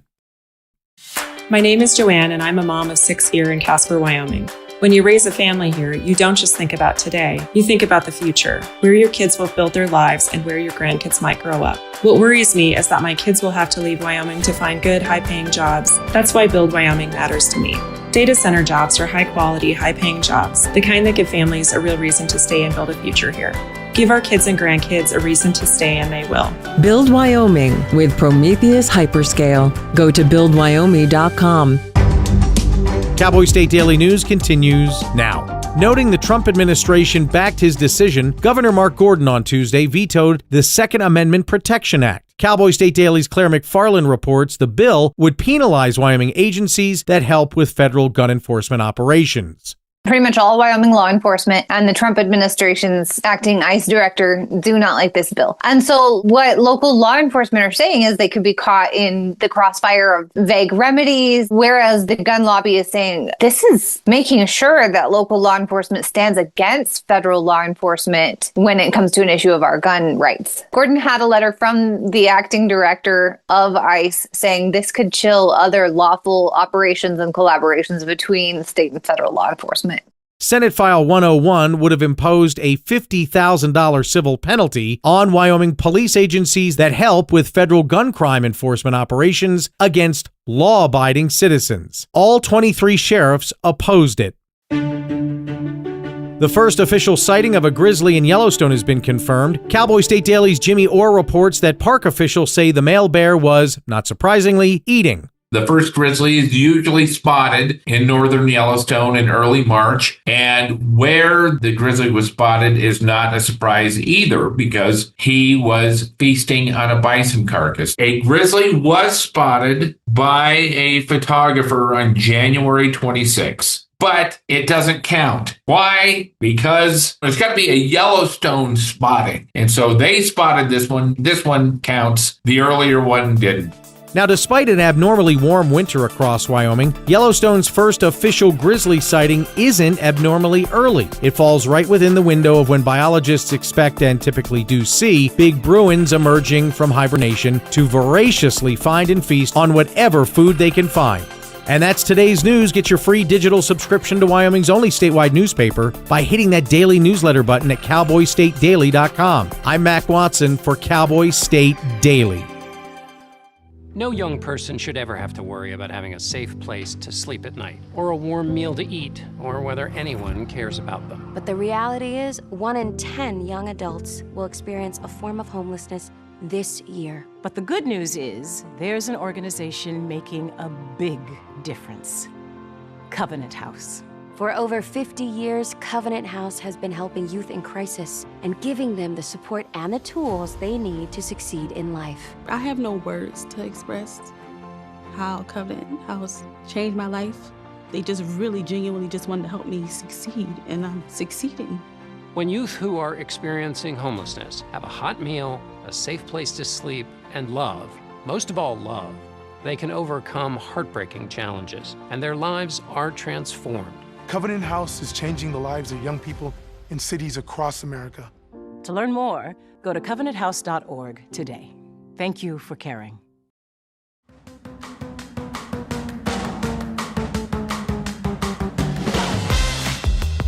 We're back from news break, Cowboy State Daily Show on a Wednesday. In the final hour, our final guest, saving the best for last, Dominic Bravo is here, Executive Director of Wyoming Office of Tourism, and filling some big shoes. You settling in, Dominic? Diane Schober did that gig about as good as you can, but...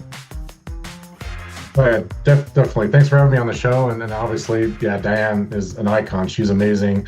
And also, usually before I start in, I also just want to thank you folks for what you do, and especially you, Sarah. It's been between your articles and everything, I think you're as important to our tourism economy as you are to giving information to all the residents out there. I think you did an article about Du Bois a few years back. It always reminds me it's kind of a fun way to show off our authenticity here in Wyoming. So thank you for that. I sold more drinks at the bars in Du Bois than the bartenders ever will. Yeah. No, man, it's all your effort. Shucks. It's everything Wyoming Office of Tourism is doing. And let's talk about what you're doing. You just came out with the travel economic impacts, direct travel economic impacts of 2025. Whole bunch of numbers stuff. Boil it down for us a little bit. Give us a snapshot. What's the dashboard? What did you find out from 2025? What do the numbers say? Yeah, still, sitting really well. We hit the 5 billion mark when it comes to visitor spend, which is substantial. Again, we talk a lot about our visitor economy from being the second largest from a GDP standpoint of industries here in the state of Wyoming, just under our energy industry. But we're also the largest employer. So we have, we employ a lot of folks in the tourism industry. And then the biggest thing I like to say is the tourism economy and the tourists really are kind of that a fertilizer to sales tax. So pretty much across the county, it's anywhere from between 10 and 40% of the sales tax is from tourists, which is, like I said, just a strong economic driver. Yeah, $5 billion, nothing to scoff at. Tourism is the state's #2 industry, but still, I think Dominic does not get the respect it deserves. Tourism is a real industry. In fact, in many ways, and nobody wants to, say anything bad about energy. Energy is real too, but it's has an end life. There's going to be an end life to energy extraction where tourism is pretty sustainable. You got to watch out for max carrying capacity and over loving the place to death. And we'll talk about that in a minute. But tourism, I mean, what a great idea. Showing off our state to a visitor, collecting their money, and then saying goodbye to them. I mean, this works for me. Yeah, exactly. I think, as you mentioned, we're really from a boom bust type of state where the energy industry goes up and down. Tourism is kind of that great way to equalize stuff. So it really makes those troughs a little bit lower, a little more shallow, and really kind of carries us through. I think even during 2020 when some things had shut down, our state still showcased being the crossroads of tourism and outdoor recreation, that we still had a really strong showing in that tourism space and have continued to grow the last 6 years or so. Dominic Bravo's with us, the new executive director, Wyoming Office of Tourism. Tell me about the campaigns through the years. I've loved the campaigns. I think we still have the That's Why. I see it right there on your Zoom window. We're still doing That's Why, huh? Yeah, That's Why will always be our signature. It's kind of fun. Was even wearing a T-shirt recently. I can't remember where I was, and someone's asked, "Oh, what's That's Why?" And it gives you that opportunity to kind of just talk about your destination and your state. And even there was one time I was in Vegas, and then our Uber driver had just said, "Oh, you're from Wyoming. I just got my guide. My wife and I are planning a bucket list trip out there, and we're planning." So I think in general, those campaigns are getting around not just our country, but across the world. So that's fun. Our most recent one, Mavericks Wanted, really kind of showcases, as mentioned, again, I think you're one of those Mavericks who kind of has that independent spirit, really tries to showcase the authenticity of our destination, and really just bold. I mean, we're a state of firsts. As a matter of fact, our summer campaign, kind of our niche thing, is that you can come to Wyoming and experience something you can't anywhere else in the world, which is pretty bold. But when you think about it, there's so many places in Wyoming that you just can't see anywhere else. So it's kind of exciting, and we're really excited to show off that campaign. If you poll visitors, it was probably the top of the list of reasons they come to Wyoming is because they cannot see this stuff anywhere else, man. In Pennsylvania and in the either coast, wherever they're from, they can't see the wildlife, they can't see the mountains, the openness. Wyoming features so many things you just cannot get anywhere else. In many ways, it still holds the attraction it held 200 years ago. In fact, you have a campaign, Modern Explorers, where you visit people who are still finding the places to explore in Wyoming. It's still a state that we want to explore and discover. It's really that last bastion of the West. And as you mentioned, I mean, you could be in the Red Desert in the morning and be to the Grand Tetons by that late afternoon. And you've seen every ecosystem, every type of wildlife, every unique rock formation in just that little small spot. And again, as we mentioned, we're a state of first national park. first national landmark, which actually Devil's Tower is celebrating its 120th anniversary this year. So yeah, there's just so many things that you can see and do. And we're also one of the last few places you can see and actually keep some of your fossils there in the south west corner of our state, which is pretty amazing. I think important to you, Dominic, and you tell me, is we see all the numbers trending up, and we do want to put Wyoming on the map for some people. I sometimes I travel, like to Mexico, and if I'm wearing a Wyoming thing, someone will recognize and say Yellowstone or what, they know Wyoming. Some I have to don't know if the state even exists. They're like, first you have to describe, Colorado. All right, it's north of that. So we still have to get the word out to folks for visitation.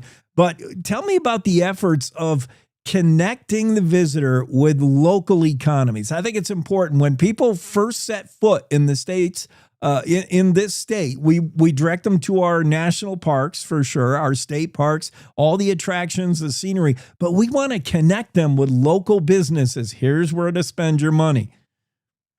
Yeah, and really the driver in the last few years, and especially when I came into my space, is really to uplift a lot of our more rural, probably less known destinations, while at the same time balancing, as you mentioned, there's some places that are really loved and some places that need more love, is trying to figure out that nice visitor management balance where, our residents don't feel like they're not, living in the home that they love, while at the same time being able to welcome in visitors to experience just the great things that we have to offer. So a lot of our focus is, helping at the local level with destination development processes and co-ops to ensure that those local folks can, add into the marketing we're doing and then draw them into their assets at a local level. So really uplifting those communities for what the different assets they provide. So that is definitely a focus that we have. We always, through our, overall campaigns, try to make sure we showcase every corner of the state, every, small dusty path to, big cities to little cities, and really try to also connect them. So we kind of, again, flow the visitor through, across our great state. But I would say, no matter how much, time, we'll always have to continue to, be stewards of the brand and really market it across the world, keeping it strong in the marketplace. Because my biggest thing is the Urban Dictionary still says Wyoming doesn't exist, and I guess during my time I want to change that. So ensure that everyone knows where we are and how you can find us. To just like you said, those little tiny bars in Du Bois to some of our big iconic draws that folks already know worldwide. Hey, your efforts aside and what you do, we're talking to Dominic Bravo, Executive Director, Wyoming Office of Tourism. Besides your message, trying to get maybe one less person at Yellowstone, because they're almost maxed out, especially in July. I think all 5 million visitors are there in that same month. And are you promoting the idea that people could and should and would want to, instead of doing, Yellowstone, Devil's Tower on your way to the Grand Canyon, you do it all in a week? What about the visitor that I think there's a trend of people who want to go slow with their vacation and spend 1 week in tent sleep? I mean, just hunkering down. I don't know what you call that, like a micro vacation. Is that a thing now to tourism visitation where, I just want to go spend a slow week in, maybe a place a little off the beaten path? I think that's the biggest one. I think especially after 2020, a lot of folks want to have more of an experience and really, dive into the culture of a community. So just making that quick, bucket list trip through a certain area is something that's definitely something still going on. But I think they really want to come away with memories of being able to really dive deep into a community and experience it. And Wyoming's great for that. I mean, one of the things on top of all of our great assets, from outdoors to, museums to anything under the sun, is our people are fantastic. We always have where you feel like you're at home, people waving at you, folks saying, "Oh, are you lost?" Pulling up and saying, "Hey, here's where you need to go." And so I think, being able to dive into a community is a big one. And I will say we're trying to the technology exists, and of course it's one of those pie in the sky ideas, but we're working with all of our partners from state parks and Department of Transportation, Game and Fish. We're trying to develop a visitor management system. We're a little early in our concept, so it isn't even really an interim topic for the legislature yet. We'll be talking about it. But in today's day and age of technology, we should be able to help people as they pre-trip plan, and also while they're here in the state, get information to say, oh, well, Yellowstone's great. We still want you to go there. Maybe it's busy at 8 o'clock in the morning. Why don't you go to Thermopolis and experience the bison and the hot springs there? Go hunt for fossils in this area, and maybe come back at 2 o'clock that day. I mean, although, yes, we're a big state, we can help move people around, and like you mentioned, provide those unique opportunities. Yeah, once you run through 10 Sleep or go through the Wind River Canyon, whatever it is, there's probably a lot of ways to experience our state. We're hoping to work on some processes that accelerate that. I like that, Dominic. In that way, like your agency, Wyoming Office of Tourism, becomes like an insider's guide, a trip advisor. Like, here's how to do Yellowstone the smart way. Here's how locals do this. That's a super idea. Hey, you just had the release of the 2026 Wyoming Travel Guide. Just came out with, and we just celebrated 307 Day. I hope everybody celebrated that. But where do we get the travel guide, and where do we find you online? So you can find us online at travelwyoming.com. So pretty easy to track us down. And then you can order your travel guide there. Again, it's a great, the front cover is a beautiful picture of Devil's Tower celebrating that 120th anniversary of the National Monument. But yeah, that's where you can track us down and get all the information. As a matter of fact, we are doing some initial trip planning stuff. There's some pretty cool things where you can add in, I'd like to do these things in the state while I'm there, and it'll help you kind of do a little bit of trip planning straight off of the website. And how much are you going to just ramp up on the whole 250th, man? If you're going to celebrate the nation's 250th, Wyoming is the place to do it. It is going to be a busy state this summer season for sure. Oh yeah, we have a dedicated website specifically for the 250th in Wyoming. Shows all the celebrations in the capital city, but in every corner, folks are having various celebrations, and a lot of it is just that Americana piece. It's having those, local parades, rodeos, all the fireworks stuff. It should be fantastic. That's what people crave, that small town stuff. I really think that that small town Americana has such appeal to folks because it's disappearing across the United States. To celebrate the 250th the way we did it 250 years ago in Wyoming, not a lot has changed, man. We still rodeo, we still have parades, and we still shoot off the fireworks. Don't bring your cowboy hat. It's hard to pack. Buy one when you get here, and we can't wait to see you in Wyoming. Dominic, thanks for all the work you're doing. Thank you. Thanks for having me. You bet. Cowboy State Daily Show with Jake continues in the final hour on a Wednesday, right after this quick break. Welcome to The Jake Show on Cowboy State Daily, Wyoming's daily dose of raw, unfiltered, and occasionally uncomfortable truth. I don't do talking points. I do reality. No spin, no fluff, just Jake. Local issues, national nonsense, and zero BS. It's truth, sarcasm, and grit, shaken, not stirred. I just call it like I see it, and I see a lot of Let's just say I see a lot. From the capital to the county fair, if it matters to Wyoming, Jake's got something to say, and he's not asking permission. The West was built by people who weren't afraid to speak up. I'm just keeping the tradition alive. The Jake Show, weekdays on cowboystatedaily.com and wherever you get your dose of reality. Not for the easily rattled, perfect for everyone else. This is the Cowboy State Daily Radio Network. Nestled between Casper Mountain and the North Platte River, you'll find the heart of Wyoming. With a bustling downtown centered around our outdoor haven, Casper is for adventurers, freedom seekers, and rule breakers who find beauty off the beaten path.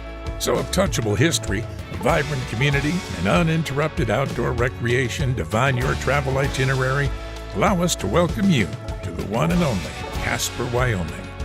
Plan your trip at visitcasper.com. All right, look at you taking the stairs. Who are you? We're your lungs. We are proud of you for quitting smoking. but you still may be at risk for lung cancer. A routine cancer scan can detect it early when it's more curable. Good to know. Well, I gotta go somewhere. So do we. So do we. Listen to your lungs. Get a routine screening that could save your life. Talk to your doctor and learn more at savedbythescan.org. I think I finally found. Hey, how you doing? Hey, Mason. Hey, Mason. Got a new house. It's looking pretty cool so far.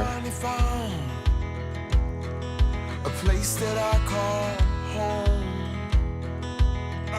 I'm teaching Louise how to cook some lasagna. It only takes a spark to make a fire start.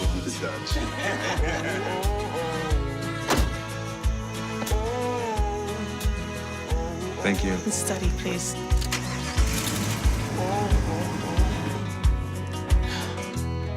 I think I finally found a place to make my own. A place that I call home. This place that I call home.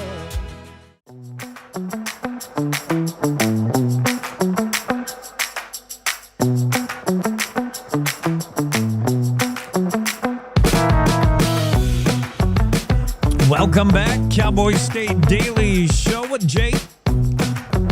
Let's take a look at what happened this day in history, March 11th. This day, 1824, the War Department creates the Bureau of Indian Affairs. BIA still exists today. 1824. 1881, the Laramie Boomerang, Laramie's newspaper, was first published, still being published today. That's one of the older papers in the state.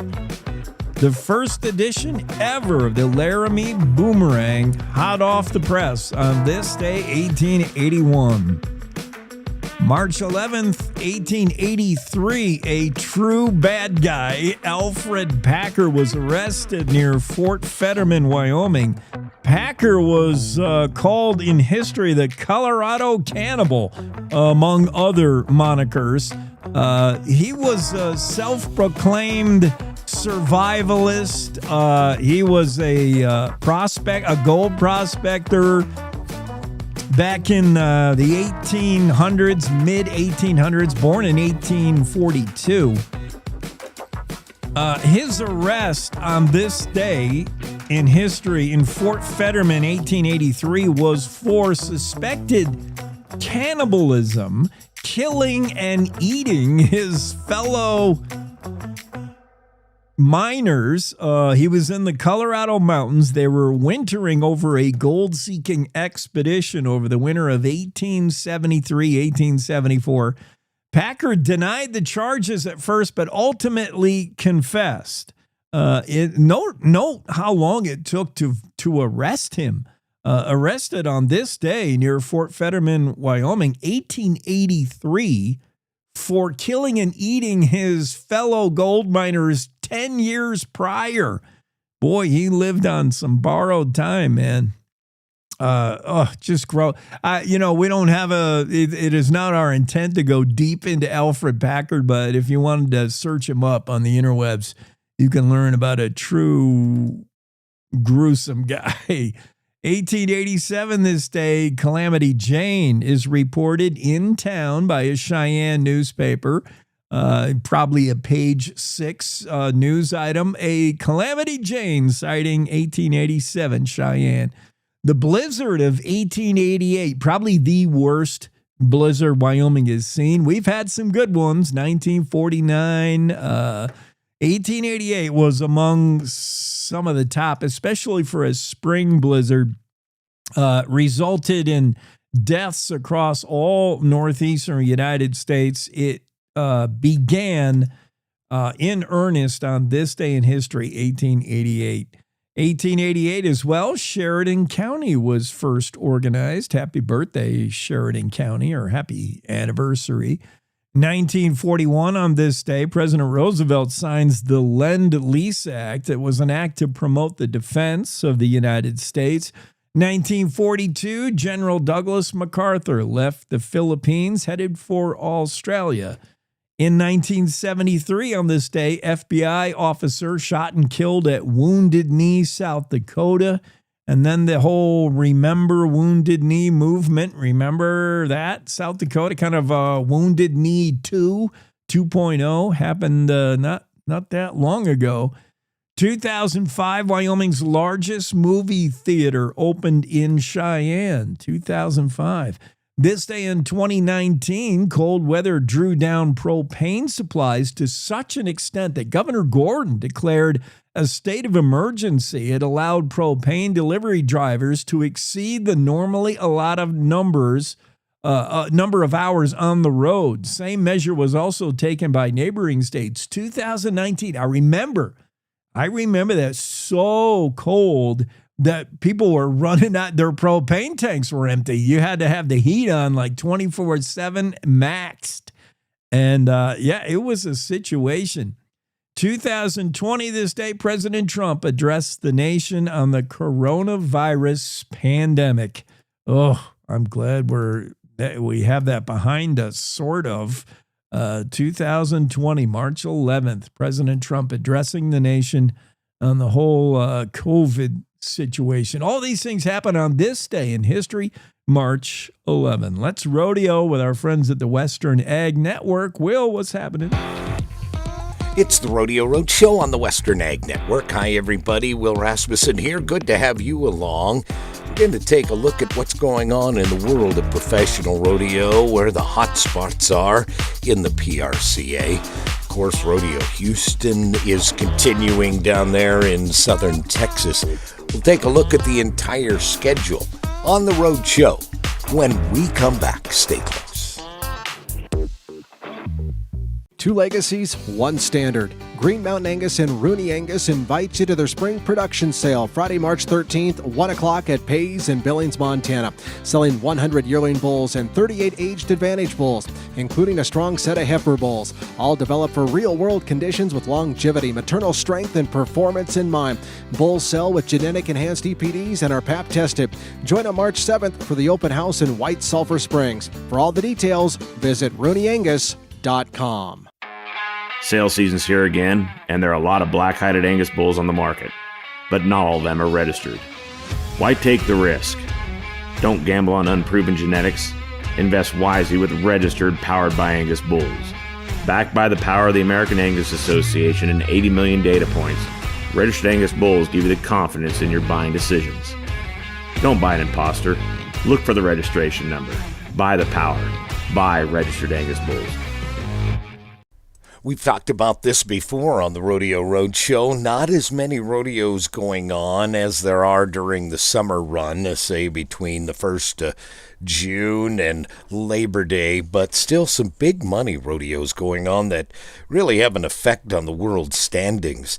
Speaking of that, Rodeo Houston is going on. That's about a 3-week rodeo that doles out a lot of money and big concerts there like Zach Top and others. And Rodeo Austin will begin this week on Thursday, as a matter of fact. And they have a new feature there, Extreme Bull Riding event. Starts Thursday. Then the 16 Performance Rodeo will go on for a couple weeks there in the Texas capital. Arcadia, Florida going on. The Extreme Bull Riding in Vernal, Utah. There's a big money event there in the northeast corner of Utah. Louisville, Kentucky brags on a world's toughest event where there's some big money, a rough stock event that goes on there in Freedom Hall in Louisville. And Monroe, Washington, the Evergreen Showdown is going on this weekend as well. Rusty Wright will be coming up this week on the Rodeo Road Show. Stay close for that. I'm Will Rasmussen on the Western Ag Network. We're back. Cowboy State Daily Morning Show with Jake continues. Yeah, we're back. We're continuing, and we're doing it on a Wednesday. Cowboy State Daily Show. Yeah, thanks for the rodeo update, Will. Here's where we're going to go next after I come back from break. We had an earlier interview earlier in the show, and I hope you caught it, but I understand not everybody, I'm surprised, not everybody tunes in for the entire 4-hour morning show. So you probably missed it. You may have missed it, but we had a rare opportunity. You don't realize how difficult it is to get as a guest on the show. Patrick DeHaan, he is much in demand. He's a petroleum analyst for GasBuddy, and he is making the talk show rounds right now. He's probably going to do, 10, 12 interviews today. He did 10 or 12 yesterday. I mean, he is so in demand because of, anytime there's a big situation that affects gas prices, oil prices, crude oil.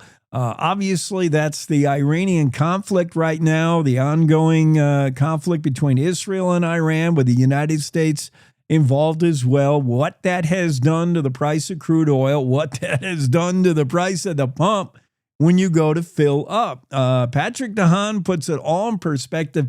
Such an interesting chat we had with this guy, and he is talking to all hosts. He's going to be doing all the shows, and we had an rare opportunity to get with him today and pick his brain on everything to do with oil, whether that's translates to diesel fuel, gasoline, Jet A fuel, heating fuels, all that kind of stuff. It's so complex, whether it's Wall Street, weather, or war. All of those things affect what you're paying to fill up your pickup truck, man. And that's where the rubber meets the road. That's where we all come together when we got to go fuel up. And Patrick DeHaan was fantastic to talk to. I'll replay that after we come back from this break. Oh, look, another national expert explaining Wyoming. Bless their hearts. Look, don't rely on national experts. We do it all ourselves at Cowboy State Daily Radio. Real news for real Wyomingites who actually live here. We tell it like it is, with headlines that hit harder than a spring blizzard and commentary that cuts through all the bull. Cowboy State Daily Radio. It's Wyoming news. No filter, no fluff, no kidding. You're listening to the Cowboy State Daily Radio Network. Wyoming is a place of unlimited potential, a place that inspires us to dream. Since 2014, Wyo Lotto has given back over $180 million to our great state through transfers, winnings, commissions, and more. Dollars that have gone directly into your cities, towns, and counties. Dollars that have changed lives and set dreams in motion. Thank you, Wyoming, for a legendary 10 years. We can't wait to dream up what's next.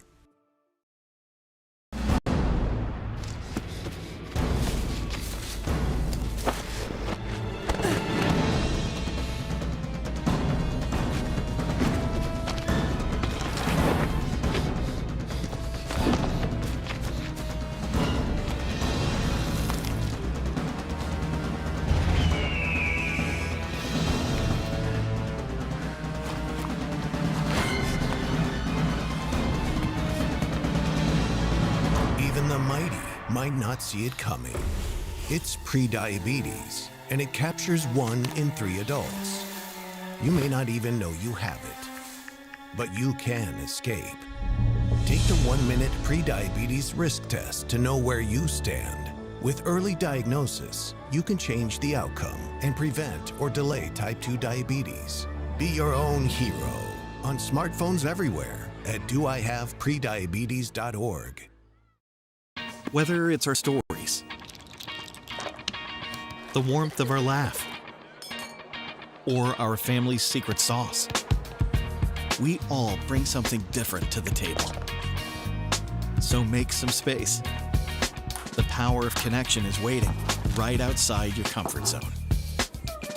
Learn how you can help strengthen your community at belongingbeginswithus.org/teamup.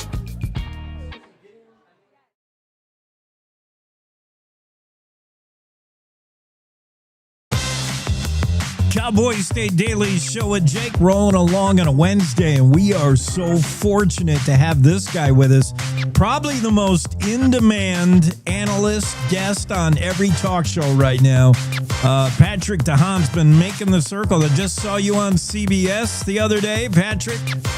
Whenever things happen to affect crude oil prices or what you put into your truck at the gas pump, this guy can make sense of it. He started analyzing the industry in 2005, joined GasBuddy in 2009. It's Patrick DeHaan. Patrick's analyzed, tracked oil markets, fuel prices for nearly 2 decades. His expertise is unrivaled in downstream oil markets, including crude oil, gasoline, diesel, jet fuel. We might talk a little Jet A today as well. Beyond day-to-day market commentary, Patrick's often in high demand in times like right now when we see global influences to oil prices and how it affects us at the pump. Patrick, great to see you. Oh, thanks for having me this morning. So, we got to play catch up because had we had you on yesterday, I would be talking about crude oils like at 110 a barrel. It's going crazy. Like in every statement Trump makes, Wall Street's hanging on every word. Are we going to war with Iran? Are we not? Is it over? Is another ship blowing up in the Strait of Hormuz? Like, oh man, it doesn't take much to move the needle when it comes to crude oil prices and the speculative buying and investing. I want to know how do prices go up so fast, Patrick, and come down so slow? Well, and you and I see they go up so fast. They go up even faster for gas stations. That's why they come down slow because, stations are buying at an elevated price that they can't necessarily fully pass along all at once because competition may not have bought new gasoline. So they have to hold a little bit lower. They have to raise every few days. And that's often why it does take time to go down because stations kind of recoup the margin that they lost when prices went up. By the way, stations probably hate rising prices in the way that they have gone up even more than you and I because it's so destabilizing. It's, their employees get yelled at on a daily basis. There's a lot more theft and drive-offs that happen. People say, the station's gouging when the station's simply passing along their higher cost. I mean, farmers get to see how quickly the cost goes up. I mean, fertilizers through the roof, diesel prices through the roof. The airlines are already warning that prices are elevated. So this is kind of the lousy part of oil is, we all see futures and we think, oh, we can lock in oil at a lower price for future delivery. But the way the market really works is actually on the spot price. The spot market influences what those futures prices are. And so everyone is actually buying on the spot. And that's why prices do move so quickly is because, if it's going to rain, you don't wait till it starts raining to get your umbrella. You look at what's going to happen and bring your umbrella with you. That's kind of what the oil markets do. They know something is coming. They know now it's disrupted and they react in real time. Any disruption to the pipeline, any disruption to the whole process of getting crude oil out of the ground and getting it into a truck, into a jet airplane or whatever it's going to be used for in the end game is going to mess with prices, whether it's a hurricane in the Gulf or this. How does this compare, Patrick, this Iranian conflict, which, how much oil do we get from Iran? I don't think any, but we do get from Iraq and Saudi Arabia, and that's all got to come through that strait. How much is this really like, oh yeah, I could have expected it would impact prices rather, other than a hurricane that wipes out Galveston, Texas? I mean, on a scale of things, this is pretty major. This is huge, right? Oh, it really is. And we don't get oil from Iran. Of course, it's been heavily sanctioned by the United States for years, but China does. And the problem here is not who we buy oil from. It's that if China no longer can get oil from Iran, or if other countries can't get oil from the Strait of Hormuz, guess whose doors they're going to knock on? The same customers, the same countries that produce oil for the United States. And that's why we're all very tied together. It's kind of like an eBay auction, a big one. And all of a sudden there's much less available quantity and everyone's just bidding up the price. And that's what's happening in real time. To your point, China is the primary beneficiary. And by the way, that's why China is now throttling back its own refineries, because it's worried about, they're going into protection mode. They're worried about not having enough oil because the Strait of Hormuz. And to your point, Iran's oil is not really the story here that's moving the market. It's the Strait of Hormuz. 20 million barrels of oil flow through it. And to your point, the West Coast does get a little bit of oil from the Middle East. And now countries like Iraq, Saudi Arabia, Kuwait, they're having to throttle back oil production because there's simply nowhere to put it. So you really can't underestimate. This is a giant hose, kind of think it as a giant garden hose, and it just got kinked completely. Yeah. Right? Nothing is flowing through the strait. Nobody has confidence. The president has said escorts, will help on insurance, but who wants to take that chance still? Because now Iran has been laying mines yesterday. Who wants to risk $250 million in cargo to try and travel through? Yeah, I see. So that's not the only garden hose. We produce oil domestically. We just found a new source in Venezuela. We just reached in there and grabbed their oil. Isn't that helping easing the pain? Or explain how globally oil production isn't necessarily, we don't take it out of the ground in Wyoming and then put it in the pump at the gas station in Jackson Hole. It's a whole global market. Well, and it moves so slowly because here's the problem with Venezuela. It sounds terrific. A lot of the Maduro loyalists are still there. But as the president now pointed out, now that maybe the West is maybe thinking about going into Venezuela, well, look at what ExxonMobil said. It's still uninvestable. And guess what? Even if we invest in Venezuela, it still takes an incredible amount of time to build the infrastructure, to shore up their electricity. Their grid is in disrepair under years of mismanagement and corruption. So Venezuela has huge potential for 5 years down the road if they choose that path. But the investments haven't even really started flowing into Venezuela. I mean, that's a long trajectory. Oil markets move inherently at turtle pace. We'd love to think that we could open this magical spigot, but we've got to build the spigot. We got to drill the spigot. Then we got to build the pipelines. Then we got to build the terminals that build the infrastructure to get to the United States. And all that takes a lot of time. Yeah, I did hear that the build out, even in a dream scenario in Venezuela, is a decade out before we realize any true gains there. Well, a little over a week ago, we were enjoying some of the lowest fuel prices. Most Americans, certainly in Wyoming, life was good, man. I was doing $3.30 a gallon for diesel, and now I'm paying $4.30. It's like $1 on diesel for me. How has this hit Wyoming? And I think has it hit Wyoming especially harder than Texas, harder than the East Coast? I don't know, but. Well, actually, it's hit Texas even more than Wyoming. So what we're finding out, and the really interesting development is the Strait of Hormuz is shut down. And as I mentioned, China's throttling back its refineries. That's put a lot of pressure on diesel. Inventories of diesel have been rather low this winter. And part of that was because the incredible, 2 or 3 week period that much of the eastern half of the country saw sub-freezing temperatures, sub-zero temperatures. Heating oil and diesel are essentially the same thing. So the problem is when it gets really cold, and by the way, they had to turn off natural gas in areas like New York City because they don't have enough infrastructure to deliver enough natural gas. When they turn natural gas off, they turn heating oil on. And so that's been a lot of pressure. China's no longer producing as much because they're concerned about enough flow of oil. So diesel has been very tight. And the interesting thing is Texas has gone up the most because in Texas, you've got the port of Houston, you've got the port of Corpus Christi. It can be exported far more easily in Texas. So prices have skyrocketed in Texas because in Texas, you're competing with an international market for that gallon of diesel. Where is it going to go? Will it stay in Texas? It can easily be exported to South America. It can be easily exported anywhere. And those export markets right now are paying a premium for the diesel they can find because of everything that's happened in the Middle East. So everyone's gone up significantly, but Texas is leading the nation with about $1.25 a gallon increase in diesel because it can easily hit the global market. Ouch. We're talking to Patrick DeHaan, GasBuddy. The latest numbers from GasBuddy as far as Wyoming showing that gasoline prices have risen in the state over 35 cents a gallon in the last week.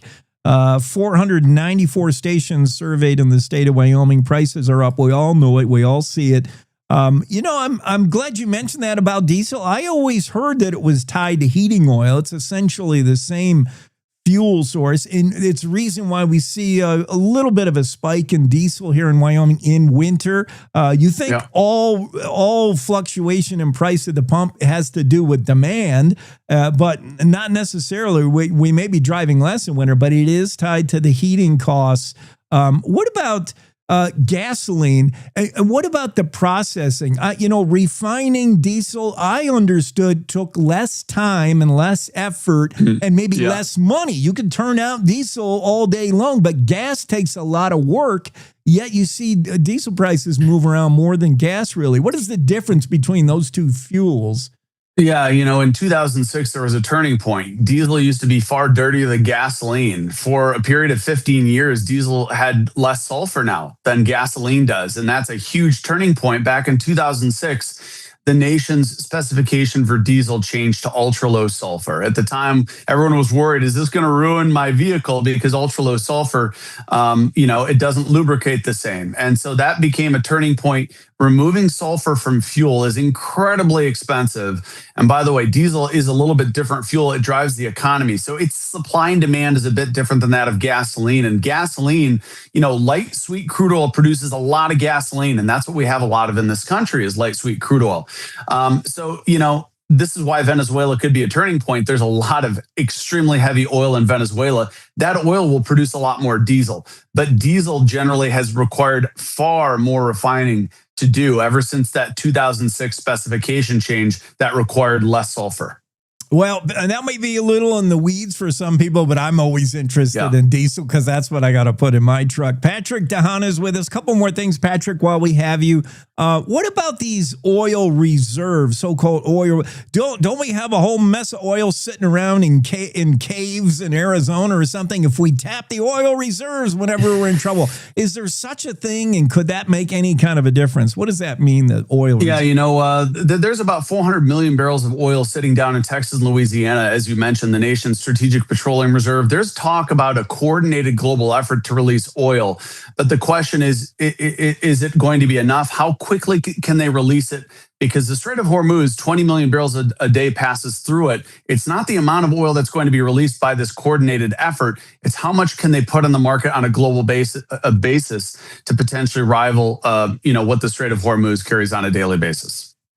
Well, a week ago, could you have predicted this kind of jump at the pump? I would not have anticipated. No, we've seen an escalation, and it's basically turned everything upside down. I don't even know what would happen in the next week, and a lot of it is just unpredictable because there's not a whole lot of clarity on what we're doing.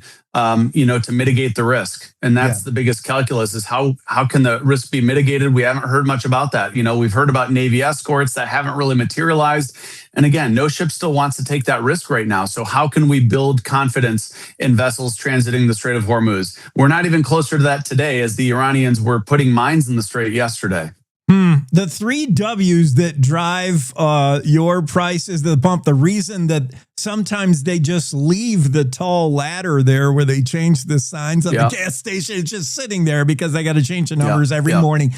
They're all W's, Wall Street. And we find that maybe war or rumors of war affect Wall Street more than weather. It all factors into the reason we're paying more. Do you see it, Patrick, easing? We talked about how fast it goes up, man. $1 in some places in a week, 30, 40 cents in a week. When can we expect it to ease? Crude oil now is down from 110 to maybe 85. Are we going to see relief at the pump? I'm seeing estimates from GasBuddy, maybe not till the end of next year. Yeah, in the last 30 seconds I have with you, it's not looking real bright. And the longer we see this situation continue to last, the longer it's going to take to recover. And I can't really give you any assurances. It certainly could go beyond the $4 mark. A lot of it is just going to be really contingent on whether or not we get the confidence and start seeing ships travel through the Strait of Hormuz. And guess what? It'll keep going up until there's a turning point. Either ships start sailing through or there's more pressure on politicians to do something about it. Patrick DeHaan joins us from GasBuddy, giving us insightful info. Thank you, Patrick. Thank you. Have a great day. Cowboy State Daily. Cowboy State Daily Morning Show with Jake. Now, back to the show. Yeah, that was a great chat with Patrick DeHaan, GasBuddy, and giving us all the inside scoop and info. Things that influence the price of the pump, the W's, Wall Street, war, and weather, it seems. And Wall Street's certainly affected by every time President Trump makes a statement regarding the Iran conflict, and every actual rocket that falls, and crude oil is down as we track it now. It's so volatile. It was at historic lows, a couple months ago. It was like $60 a barrel, shot up to over $110 a barrel during the height of the unknown in the Iranian conflict. And then it is now dropped down to, I believe, as the last I checked it, about $85 for a crude barrel. It does not move down at the gas stations as quick as it moves up. That's for sure. I mean, the day after the bombs fell in Iran, you saw all of a sudden the escalation of the price of gas and diesel at the gas station. Just went right up and kept going up. And the falling of the price is not going to be as fast. Patrick DeHaan said, it'll be months and months and months. I saw some GasBuddy speculations that it would be through this year and the next before we'd see prices come down to where they were. And we had it good not that long ago. Man, I should have just filled every vessel I had with diesel back when I had a chance. Dang. We'll come back in a moment with other stories we're following today on a Wednesday. Cowboy State Daily, plenty of news to follow. Right after this from Ray Hageman and our friends at Wyoming Game and Fish.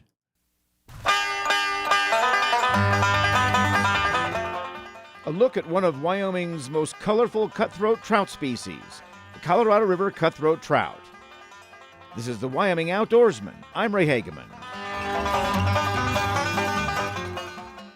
Cutslam anglers in Wyoming may or may not have their favorite of Wyoming's 4 native cutthroat subspecies, but Colorado River cutthroat trout definitely are at the top of many anglers' lists. Providing angler opportunity to pursue them means spawning, raising, and stocking them, and it begins with collecting eggs from Colorado River cutthroat raised in Wyoming's only facility that produces them, the Daniel Hatchery near Pinedale. Spawning operations are pretty cool to see. The crew sets up next to pens of separated males and females. Fish are gathered up and given a chance to settle down. Then the females' egg sacs are squeezed for the eggs. Males provide milt to fertilize the eggs. Then the fish return to the raceway. Colorado River cutthroat broodstocks at Daniel produce up to 375,000 eyed eggs in any given year. Colorado River cutthroat, or CRCs, are arguably the most colorful of Wyoming's cutthroat trout, olive green to brown on the dorsal side with a golden yellow to orange and red color on the sides. In spawning mode, they're even more vibrant. CRCs have black spots, often larger than other cutthroat, with the largest spots near the tail. They historically occupied cool water habitats of the Colorado River watersheds in Colorado, southern Wyoming, eastern Utah, extreme northwest New Mexico, and northeast Arizona. Today, they are found in less than 20% of their historic habitat, mostly in isolated streams at river headwaters. They're not typically big fish. Finding one in excess of 15 inches is a treat. Considered a species of greatest conservation need in Wyoming, Colorado River cutthroat are stocked in around 40 different locations in Wyoming each year, mostly in CRC native ranges, the Little Snake River drainage near Baggs, the north slope of the Uinta Mountains near Mountain View, and Upper Green River drainage near Big Piney. But you can catch one in several community ponds in western Wyoming. This summer, go get your cut slam. Catch all 4 subspecies of Wyoming cutthroat trout in their native range. You can check out the program on the Game and Fish website. This has been the Wyoming Outdoorsman, a program by the Wyoming Game and Fish Department. I'm Ray Hageman.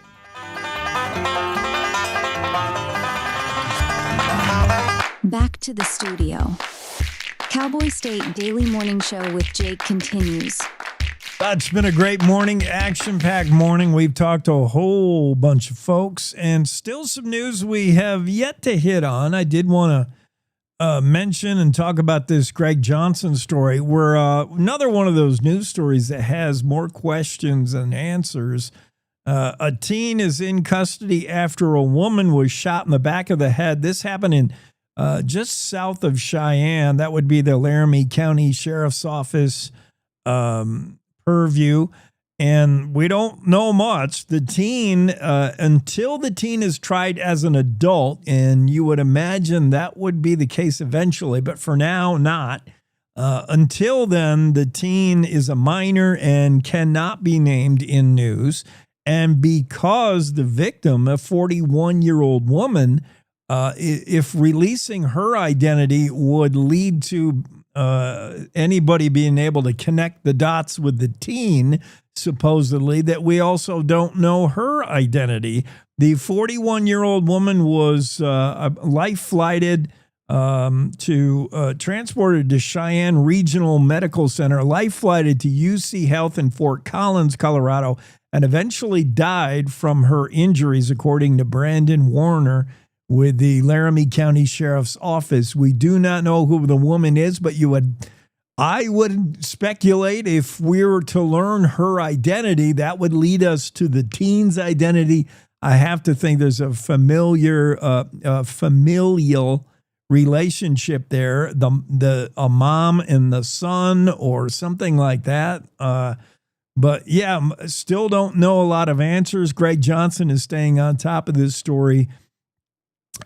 Teen taken into custody at the scene where allegedly, reportedly, the teen shot the woman in a home in the 2300 block of Pine Avenue, just south of Cheyenne city limits. This happened on about 12:47 p.m. Friday. Last Friday. So, yeah, still waiting for more answers on that. And you may have heard in the news, Andrew Rossi has spotted the first grizzly bear of the season in Yellowstone. Andrew didn't spot it personally, but he knows of it and he wrote about it. The first official sighting of a grizzly bear this year in Yellowstone National Park was announced. The park did say that they had a bear wake up, a grizzly bear, and pretty much right on time is when you would expect them. March 9th, the first official grizzly sighting in Yellowstone National Park this season. The bears are waking up, and why not? It's been a mild winter. Hey, that'll do it for us on this Wednesday. We'll see you again tomorrow on the Cowboy State Daily Show with Jake. Good morning. This is the Cowboy State Daily Morning Show with Jake. The new way Wyoming wakes up.